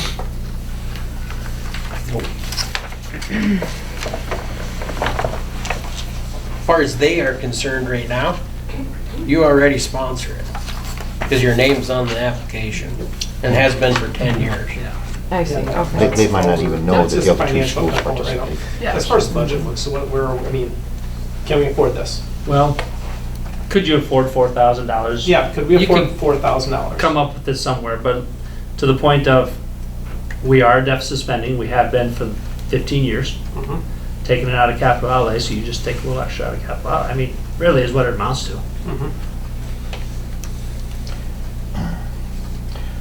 I've been giving this thing a lot of thought since last meeting, and I mean, it was refreshing just to actually see the gals here tonight, because it does show some commitment on their part, that they really do like it. I like that core, to Matt's point. I like to know that there's facilities that plan on staying with this, because that's huge for this program, to have a place to go and the equipment and so on and so forth, because otherwise I don't know if that would be self-sustaining otherwise. We know we potentially have us in 2 other schools. I assume, Mr. Mikkonen, do you have a sense that they seem to want to agree to this or not? My conversation with both superintendents today was, we understand where everybody's at on it, and they made a motion, both boards, at their last meeting to support financially gymnastics. Both of those districts did. Mhm. But they also understood that we all agreed, at least sitting in the chair, that it's all or none. So, meaning all 3 school districts had to agree to support the program on a financial basis. And if one doesn't, then it's right back to status quo, the way it's been currently operating the last 10 years. And therefore you can continue to do what you've had, at least for the last 2, Craig, correct me if I'm Right, wrong. just the last 2, I yep. think you gave them a $1,000 a year. $1,000 donation to their program. Yep. And you can continue in that facet. The bigger concern at the time as to whether we would find somebody to lead the program, and they've done that. So if Miss Duba, Miss Monofarian is not going to be in that program. I think she'll help out, but she doesn't want to lead it anymore. So Miss Duba is going to step up to the plate and do that. Now, it doesn't mean anything to us because they do their own thing. We don't have anybody under a contract. They don't answer to anybody from a school district perspective because they do their own thing.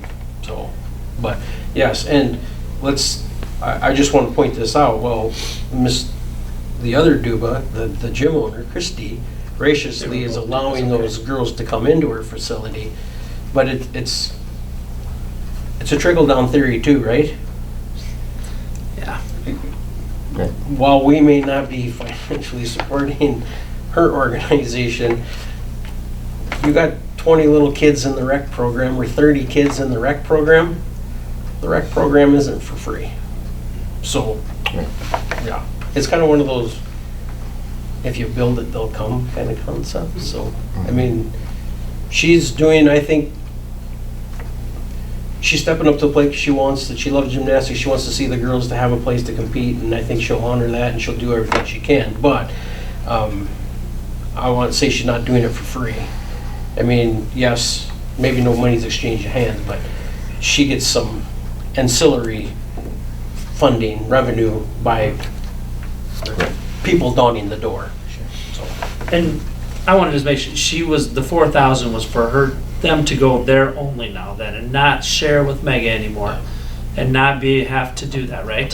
Right. I mean, it wasn't 4,000 for her, and then we'll still pay 2,000. No. I just wanted to make. I suspect, because Miss Rue, I mean, very gracious too, because she has a good relationship with Miss Montefering about allowing the kids to come in, and based on what her footprint can hold, and the number of students that she's coming in, little guys after school. I mean, she's been pretty gracious too with the allotment of time, so, but if something like that happened, and Christy Duba saying that, hey, just come over here, and it's been Bridget's philosophy that she only practices 3 days a week. The other 2 days, it's an open gym concept. If you want to go up and work on your routines, go ahead, but we will collectively work as a team only 3 days a week. And that's what Bridget has done the last, since my child's been in it anyway. I don't know, I can't speak prior to that, but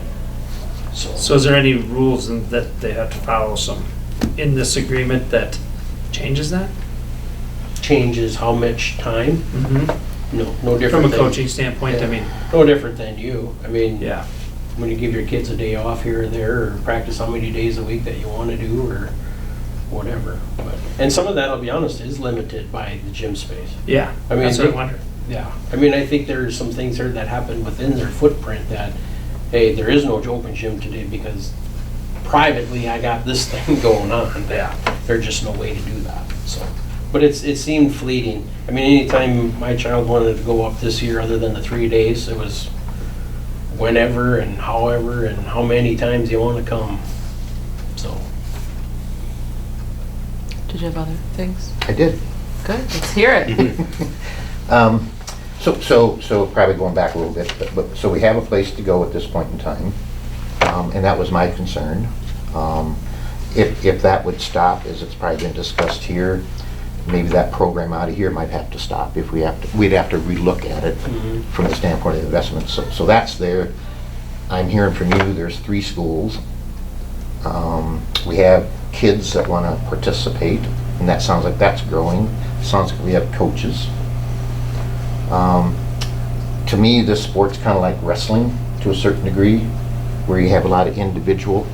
I mean, we have classes in wrestling, and so you have to be an individual per se in your different arenas within, and yet you compete as a team.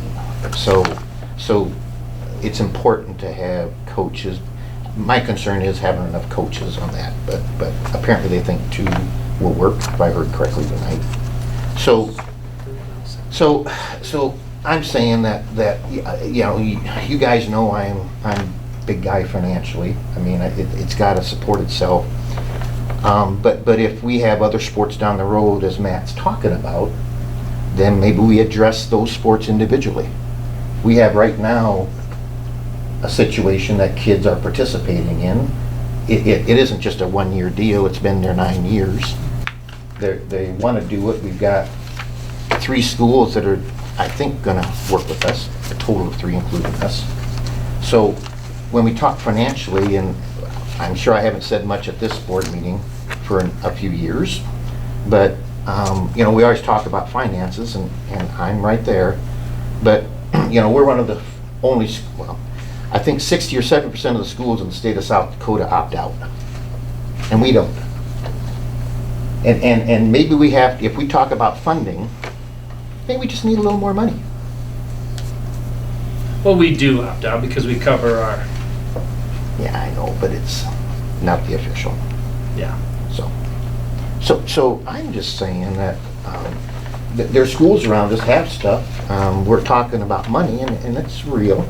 We need enrollment and so on and so forth to make it. But I'm willing to give it a shot. If we can't, if we think that softball's coming down the pike and we don't think there's enough, we'll just say we can't do it. Yeah. Right? Yes. And if the gymnastics situation, if we can't use those facilities up there, if I'm still on the board, that might change my opinion quite a bit. But we have something going here. It's not a huge cost, and I guess I'm willing to support it at this point in time.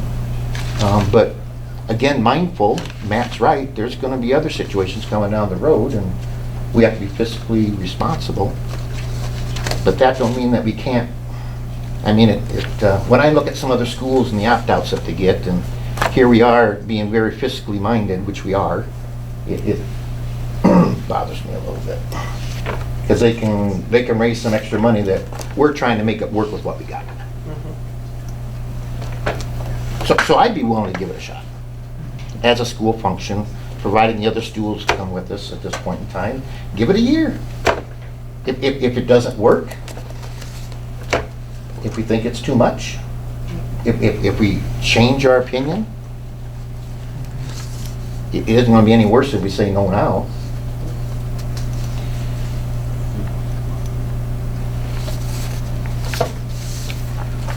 And So that's how- whatever it's worth.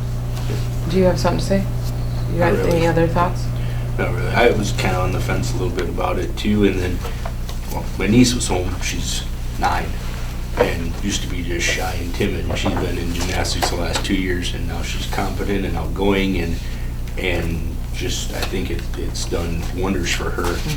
And that, you know, that these guys showed up and the confidence that they had to speak to us, and I just think it's making them stronger, better people.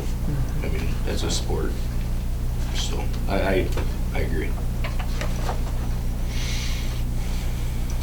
Okay.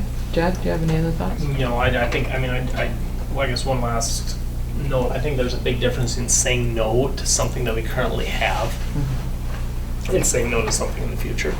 I believe those are two way different things.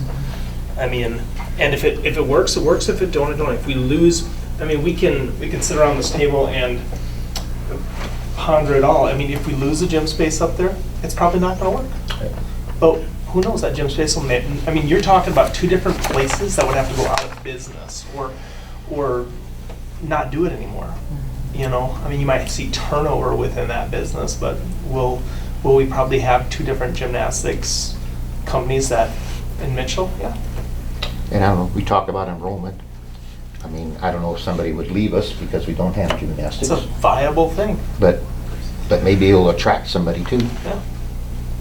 I don't know, guys. If you lose one, that's the cost. I mean, right now, I'm sorry, I'm not budgeting 4,000 for this. I'm budgeting more like 6 to 7 Sure. per school, just because of the other things that I've come up with that they're Right. additional. Sure. But if you lost one kid because of it, Yeah. you lost that amount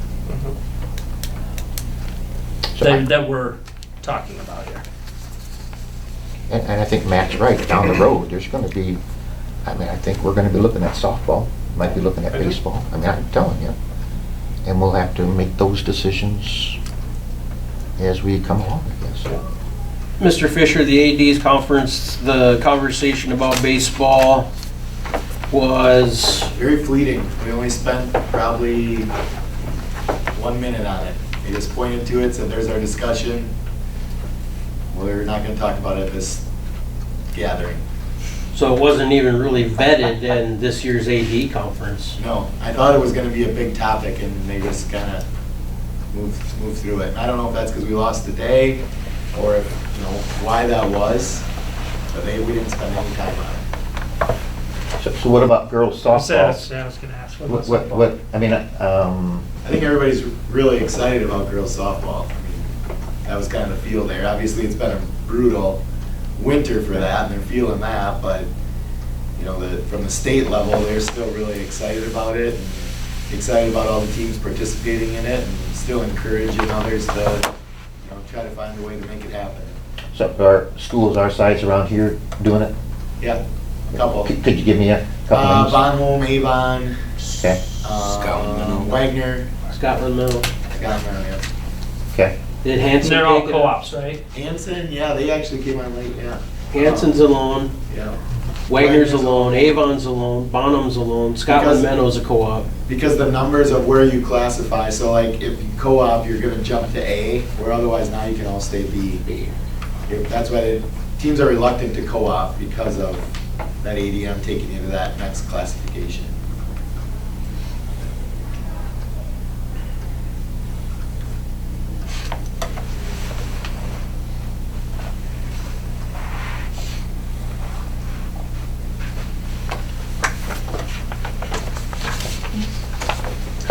All right, well, I think we probably just have to make a decision so that this team probably knows where we're going. So I think we'll probably just have to take a motion to, One or the other. yeah, one or the other. And then we vote, I guess, if we're not all in agreement. Could it be in lieu of the other two schools going with us? Yeah, absolutely. Yep. And I will circle, And there, I will circle back with them. We already agreed that the superintendents would circle back tomorrow. so like all of these things are, just before we do that, so all of these things are like maybes, or we're paying for everything, we're not paying for everything? Can we decide what we're doing or what we're not doing? Is that, do we have to do that right now? Can we bring it back and talk about that later? You could, I suspect. There's no reason that you, if you want to. I'm not saying we won't, I just, I think there's a lot of numbers there, and I just want to make sure that we're talking about it in the right way. And then do we know who the fiscal agent would be? Hasn't been decided. Well, it makes sense, we would probably do it since we have the most students competing. We have You know, that 6, they have again, 3 I and think 3. it says in here that kind of depends on where that head coach is housed at, just for easeability Sure, and putting them okay. on what, you know, extra Nobody's duties. gonna have it on their extra duty Well, they schedule, won't. so you're gonna have to add the extra duty schedule, whoever does it. Yeah. 'Cause my guess is right now, none of the 3 have It's not. on gymnastics on anybody's negotiated there. Yeah. extracurricular salary schedule.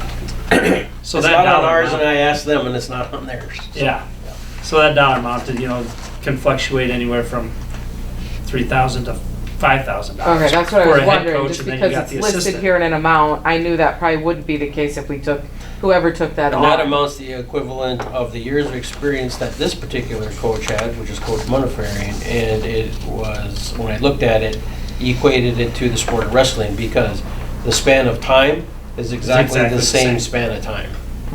So, one starts 2 weeks earlier. So my understanding is she's not gonna do it, correct? Oh, you're just saying the time frame. I see what That's you're where this saying. dollar amount came. I got you, And okay. That's how I all of got our to that. salaries, all of our salary schedules are based on Years. activity association start and end dates, and number of days, the length of seasons. That's why some of them are a little bit more than others, because your Okay. length of season is different. And it doesn't change based off of years of experience? It does too, Yeah, on top that- of that. that, But I'm just okay. saying, that's why not all head coaches are paid exactly the That's same. that's why I was worried about the amount. I just wanna make sure that we had those Yeah, right. discussions so that person knew that, and Yeah, that could be, that it could could go be, down. or it could be Yeah. less, or it could be Right. more. Could be, yeah, Yeah, absolutely. okay. It's gonna, well, if you hire 2 coaches, it's gonna be more.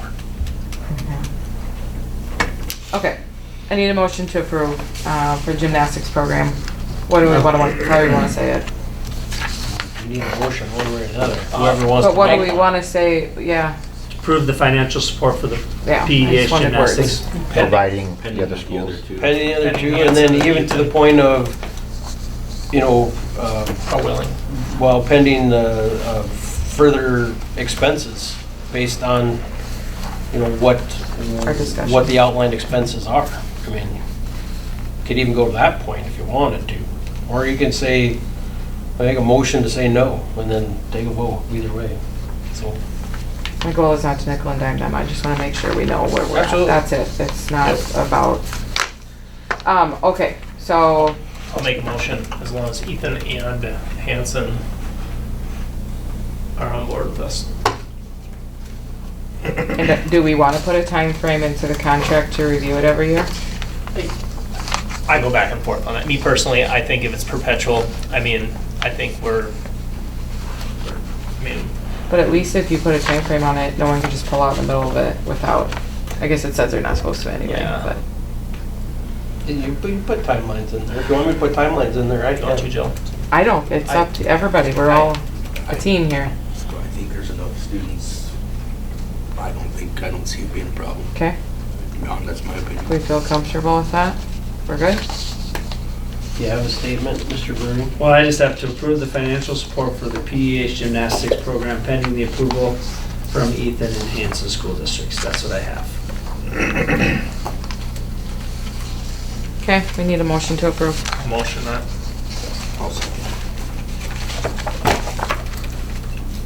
Moved by Schoenfelder, seconded by Turner.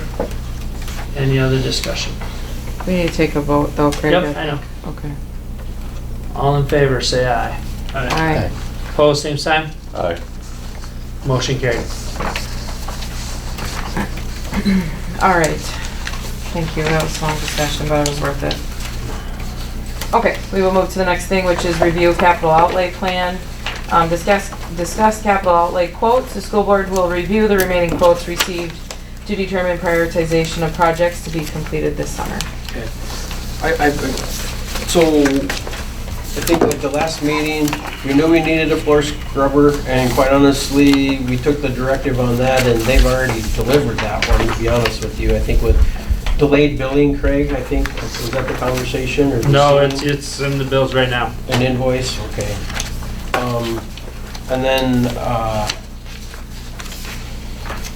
help me here, I'm struggling with what else we decided on at the time. For the capital outlay. Yeah. The, There's three things we decided. Oh, the terrazzo flooring and then the bathrooms. and the bathroom. Yep, So and we've all- already got that, those started. Yeah, Bathrooms those, in motion, yeah. those things are already going. So the remaining components there that we had come up with quotes on would be the carpeting within the vestibule components, the carpeting versus the mat concept. That was Innovative's bid to do full carpeting for $29,000, and Hilliard's just to put mats within those vestibules. And it did not extend out into those foyer, past the foyers or the vestibules into the building. So that's the discrepancy between the two. And then you had this scoreboard component and putting the, Mr. Fisher, what are they? Stat boards on Excuse me, sides. stat boards, Yep. sorry. And then the other component was the shop upgrade in the ventilation component as to whether to put in a hood in there or we buy the individual equipment, if that's something that you wanted to see come to fruition. And there's none of this that has to come to fruition. Those were things that were on the capital outlay plan that we got some quotes on, and with other than those first three that we felt that was necessary, we had to do. The rest of it, are they necessary? Absolute necessities? No. So if there's something there you want to approve, disapprove, say no to it all, piecemeal it, piece by piece, that's kind of the question that's before you. I thought we did the floor scrubber, didn't it? It says C quote. We did the floor scrubber. Oh, okay, it says C quotes. Yep, it's already here. It's already here, excuse me, and they're using it. Yep. And that was Okay. in the bills. The only problem is that we had it in the plan, the actual capital outlay plan financially in 23-24 school year. I don't know where the error came about, probably my fault, given the direction not to order it, but apparently it got ordered and, Well, the one company was gonna bill us late, and this one just billed us, the one they picked. But to their defense though, I think the other one took a pooper on one of the bearings went out on the, or existing. uh-huh. Because Yeah, it they were was no using that longer- one. Yeah, right. So, It's just a matter, we're moving that expense to this This year's. fiscal year Yep. instead of next fiscal year. so Oh, that the one, my fault. bleachers aren't yeah. working, or what? So Craig can speak better to combined building specialties for the gearboxes underneath the bleachers. He knows more about that than I do as far as the When we had that one basketball hoop, the cable snapped up top, every once in a while, Brian was noticing some oil puddles on the floor. And it's because the gearboxes were leaking in them. And, what were they? What did we figure out? 11 years old already? 13, I thought. I mean, he's already replaced the 2 on the end. South end. On the south end already. So this is a quote to replace all the rest of them. Okay. And that's why it's not all of them, because those ones have already been replaced over time. This is a maintenance repair So issue. this we're already doing. Yeah. This is if we want to. Yep. This is if we want to. What is that?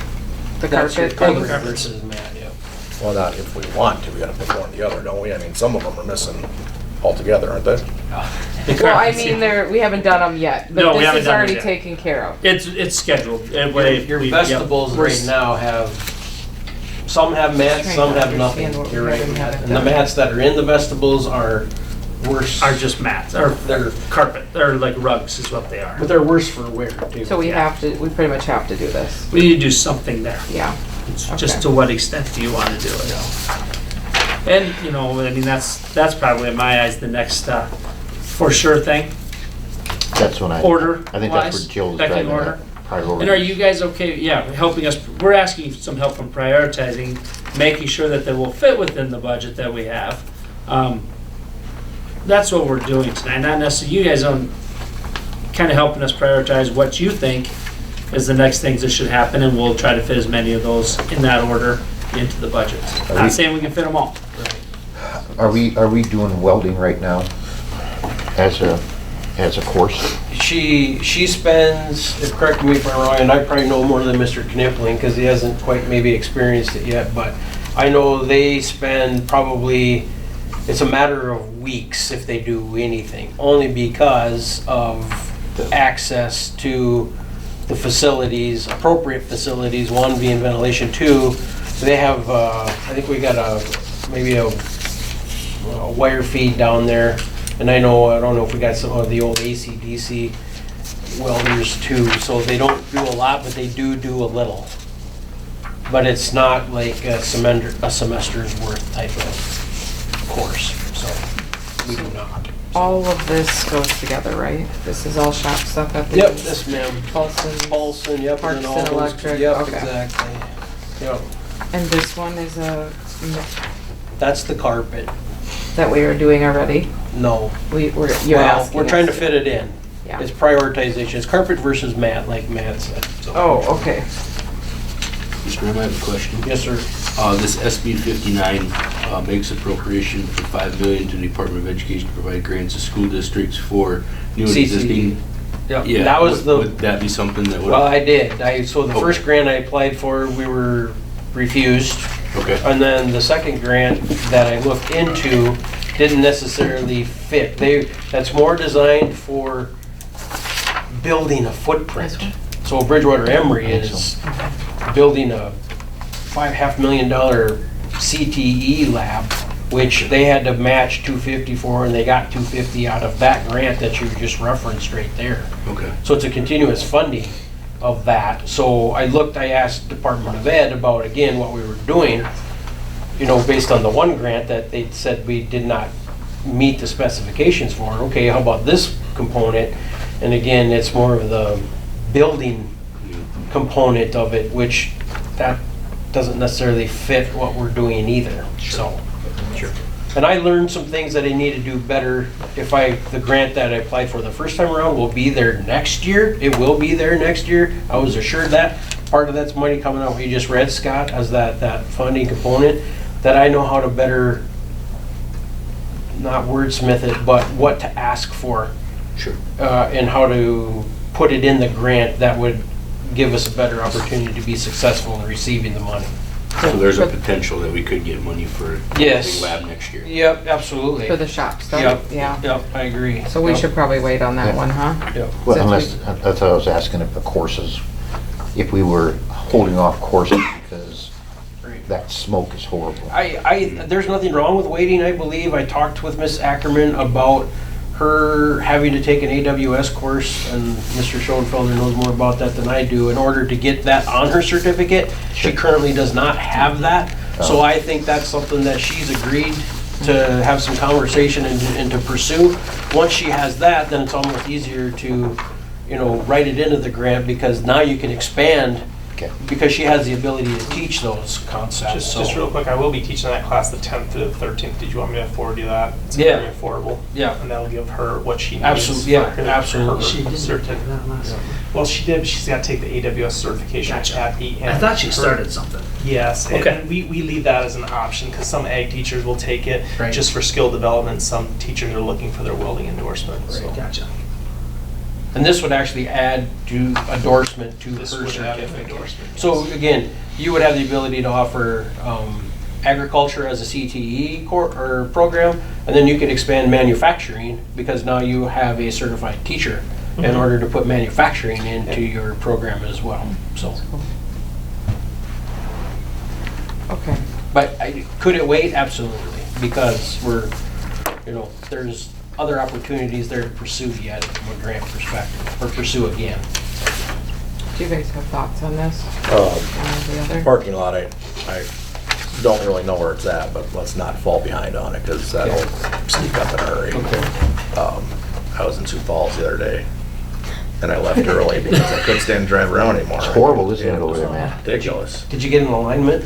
I should have. I mean, it was Horrible. Flat tire, and I think that's why. I wouldn't doubt it. Hey, Craig and I have talked, him and I are gonna go out and walk that footprint, and there's two notions up there. I think there's portions up there that maybe we do some, we cut with a gas axe, and they can, square it out and maybe pour some new mud in some of those places, but the other components where there's large enough cracks, I would recommend maybe doing like a Clark paving or Pro Seal and doing some crack sealing, rather than sitting out there with a tube of caulk and caulking them, would be my recommendation, having done that before. But, whatever you want us to pursue, you pursue, because I think the expense of that, is certainly the man hours in crack sealing is gonna be way less than going out there with, caulk in order Yeah. to make sure that those things are Yeah. filled up, so it doesn't continue to deteriorate.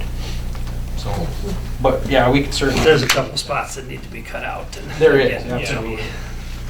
Do you guys have a thought about this flooring, one or the other? The cheaper one? That's what I was thinking too. Well, what about if we just started off by doing the vegetables with the carpet only? Okay. Because remember, the innovative includes a lot of other Okay. carpeted space, not just inside the doorways. Okay. So what will that be, I mean, price? I don't know, he did the whole thing, right? He can break it down though, because Yep. he has the measurements, so I would just have to ask Should we Chad. do a combination of both? Because then if you compare it, this isn't comparing apples to apples. Oh, I see.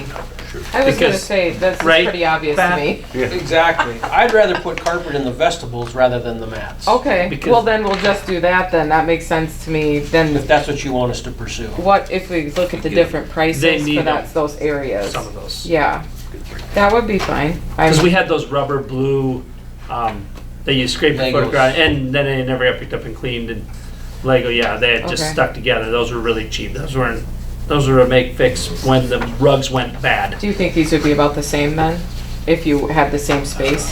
This I don't know. carpet will, even just in the vegetables compared to the mats in the vegetables, Yeah, what's the price on that? the 3,438. And that's just in the vegetables, so this comparative of putting carpet in those same vegetables, so square footage wise, when he adds it all up, this is gonna be twice as much as the mats. This carpet will be twice as much as that. But this lasts longer, wears Well, it's better. glued down, you won't get Yeah. stuff underneath from Yeah. the edges and stuff Makes like that. It's water resistant, Yeah. Sure. easy Okay. ability to clean. Do you just want to bring that back then so we can look at the differences? I can let you know what the price difference, because Yeah. Chad has the measurements. Yeah. So, Or if others are and fine he said just if saying that yay, changes, let whatever, me but- know, I'll tell you what it's gonna cost just to do the vegetables. So, Okay, can do that, okay. absolutely. Those need to be done for sure. Yeah, that's why I was, yeah, I figured. Because that, especially in that back armory door during the winter time, I mean, if it gets icy and slick in there and somebody slips and falls, Yeah. then we're in trouble Yeah, too. And they're dragging more stuff into the rest of the building because they're not there yeah, okay. as well. It's just, it's not very aesthetically appealing either. We had already decided on the rest of the lunchroom floor. Yeah, last we time. did, yeah. And I accepted that quote and sent it back to DeMarco's et al. So really the only thing left was this. Essentially, yeah, if you wanted to put those stat words on that. But that's not a Do necessity. you want to talk about that other thing at all or not? Well, if you want me to. I mean, we can. Sure, I'll throw it out there. So, at the AD's conference, I talked with the Daktronics guy about the stat boards, and he said, well, what would it take to have you guys get the video board? I said, well, how much do they cost? I said, what's the best price you can give us? $80,000, he said. So I said, well, that's crazy. What would you throw the stat boards in to that cost if we would commit to that? So I think I could do that. Now, that was over, while we're sitting around talking. I didn't get that in writing. But, so then he explained to me how that process kind of works. So essentially what you're doing, if you commit to wanting to go for a video board like that, is you look to get 4 top donors, and so those donors would agree to contribute $4,000 to $5,000, whatever we would decide we want that level to be for a 5-year term. And then that second level of donors would be 6 of them at half of whatever. So if you ask $4,000 from your top sponsors, now you're asking $2,000 for your second level of sponsors, and you get 6 of those. And so when you think about the cost of that, if you play that out over a 5-year term, that's how you pay off your video board. And so I've talked to Mr. M and Craig about it. We kind of go back and forth on if in the community you can find 4 businesses that are willing to donate the top dollar amount, but then you still got to look at that commitment of the second tier, which is still a pretty good amount as well. So you do pay for it. Supposedly if you get all those donors, you do get it paid for, and eventually then could make additional money on that in additional advertising or sponsorships moving forward, is how they market those boards. So you don't have to pay it up front. It'd be a 5-year repayment plan on that. So there's a lot of back and forth. That was his. Would we have to pay for it up front, or We no? do not, no. Okay. We just go around and he said basically that's all you're out. Like they would come present to you guys. They would line up a plan essentially then. If we had somebody that was really connected that could go to the businesses and ask them, otherwise it's that one night of where, okay, let's go see if we can make this happen. And worst case, we can't find the people and they tell us no, and then we don't do it. I mean, that's how he explained it. And the only reason I wanted him to talk to you is because of the fact that you could possibly save the 11,000 or 13, what is 15,000 if that guy wasn't blowing smoke up Right. on him. You know what I mean? I could care. I'm not. Bridgewater Emory has it. Who else in the area? Yes, Dota, I believe, has a new video What board. was the one that? Canastota, I think you're right. I watched the TV one day. It's brand new too, isn't it? And it's the same process that they did with those guys. Yeah, Those it'd be two cool. are, not everybody has that, but when he said that about the saving the 15 grand. What'd you say? That's what, If he's not. Yeah, yeah. Sweet 16 game, that's. Madison has one You know what I too. mean? It's older, but they do have one, yeah. It's pretty cool, actually. But you're asking the community though. Was that be But maybe something if you find that enough. you would put in writing Find it. that we could accept at some point? If you guys would be interested, I can email him and I can get that answer this week and see if he is serious about continuing our conversations. But we talked quite a bit over the course of the 2 days Yeah, about it. I'm like Matt, I'd like to And I see made the him proposal. repeat it to me several times. but see. Because Yeah, it would be good to have more information if we Later, could. nothing's true. Okay, Yeah. yeah. It'd be really pretty. I can think of 3 or 4 businesses that I think we could do that with, 'Cause I- the top tier. Looks like John's going to market for us. That's what it takes is knowing the I right people. think I know 3 or Yeah. 4 that would. Have you? I know at least about every other game, if, 1 or 2 people come up and ask when we're gonna get the stat board fixed. So So I mean, it's something that, yeah, and when we go to games, I like watching the stat boards as well, so. Yeah, it'd be cool if we could get them included and get that. That'd be awesome. Okay. What are you talking about, 10 people, 10 businesses per se, Mr. Fisher? Yep. So, And then they do a third tier, but he said they don't figure that into your repayment because the third tier would be like $1,000 sponsorship, but those are a 1 year. You just kind of go around and see who wants to contribute for a year. Maybe that could be, when we were talking, we thought maybe that's where the media club could use those ones on a year-to-year basis, along with the commercials, they get that spot as well, or something like that type of mentality.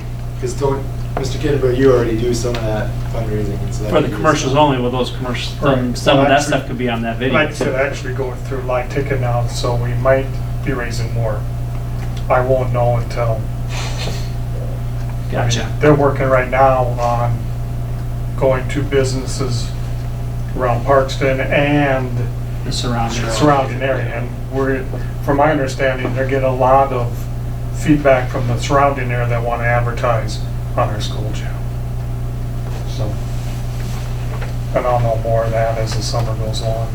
And if that, maybe if that revenue goes up, we can do some of that too. Exactly. And then you wouldn't have to charge as much on the other stuff, who knows? Okay, thanks, Adam. Yep. All right, anything else from this that you're looking for or that we have to have right now? Okay, we discussed everything we needed to have for sure. Okay, sounds good. Our last is an action item for approved financial report. School board will review the March financial report for discussion and approval. Anybody have any questions?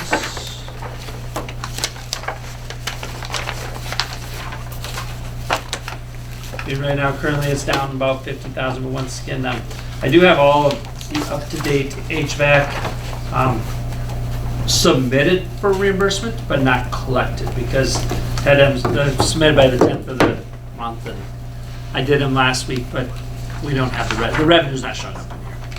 And so for the title funding and stuff like that, this would be the actual first reimbursement that I've done for any of that title funding that we've been spending. for your answers. No, title. First Or title. just the regular title. Just the regular titles, and that's all general fund money. Yeah. So what I'm saying is we'll see what next month brings when you compare to the previous year's data. I'm just telling you, yeah, we're down 50, but I haven't submitted for reimbursement on any title until now. And I've told you why. I mean, they do that cash balance game. You know, when you do your percentages of your fund balance, it's based on your lowest cash balance month, and that's why people do this, and that's why one of the reasons why I'm actually, I think I'm going back history now, though. After October, we can start doing it because consistently year after year, it's October over April. April's usually pretty low, but October was the lowest, has been. So, any other discussion on there? The food service, I'll touch on that real quick. The reason why that went up, even though we've been giving away the free meals, was because of what was the money? The third- 23,000 or the third, 22,000. We had to accept the third round. We didn't have to, but we accepted the third round of the transportation food chain. Yes. Supply chain. Supply chain assistance money. So we got $22,000 this month in that. That's why the revenue is at 44,000. So. It's hard to refuse free money. And you gotta code it, it's a coding thing that we gotta do and make sure we use certain parts of our stuff that we already do towards that. And it's not something that has to be used up this year either. I don't know when the end date was, but it wasn't this year, I know that much. So by the end of the school year, we'd be in an okay place, or? Oh, we're still gonna have an excess fund balance this year. Okay. Anything else anyone has? Any other questions? Because we won't get that 22,000 used up by the end of Yeah. the school year. It's just the timing issue for us. Mm-hmm. You know, next year we might. But like minus that, if you're using it for other things over time? Yeah, it'll get. Are we but still in then we're excess saving. minus that? We're saving, yes, because Yeah. we need to be down to about 90,000 to 100,000 We're at $199. Okay. So it's free lunch for the rest of the year then, eh? We've been doing that for 2 days a week. I mean, Do we want to do something different to bring the money? What do you think? Do we need to? let's keep going through the rest of the school year Okay. and see where the donated foods and all that, the adjusting entries at the end. I can work on a little bit of that maybe and get an idea of what her ending inventory is. That's what one thing I don't know because, Judy's been out on Yeah. She had surgery. surgery, so they may have not have been buying as much stuff, the expenditure wise, here the last month or so. I don't know what the ending inventory is gonna look like. Lisa's trying some different things, using up some of the stuff she has in there. We had pizza burgers one day and different stuff like that, and let's leave it as is this for the rest of the school year. We can start next school year with more Okay. then too, and at that time, I mean, if we think we're gonna hire the extra hands that we have in there now for next year. Keep that as is, and Okay. There may be, who knows, they may come up with a piece of equipment that they want. yeah, well, there is a couple of but they're not big ticket items, that's the bad part. But they're, All right. Okay, so we need a motion to approve. unless there's any other questions. Yeah. So moved. Second. Moved by Pearl and second by Leishman. Any other discussion? Hearing none, all in favor say aye. Aye. Opposed, same sign. Motion carried. All right, we'll take a 5-minute break to go to the bathroom and such, and then we'll come back for executive session.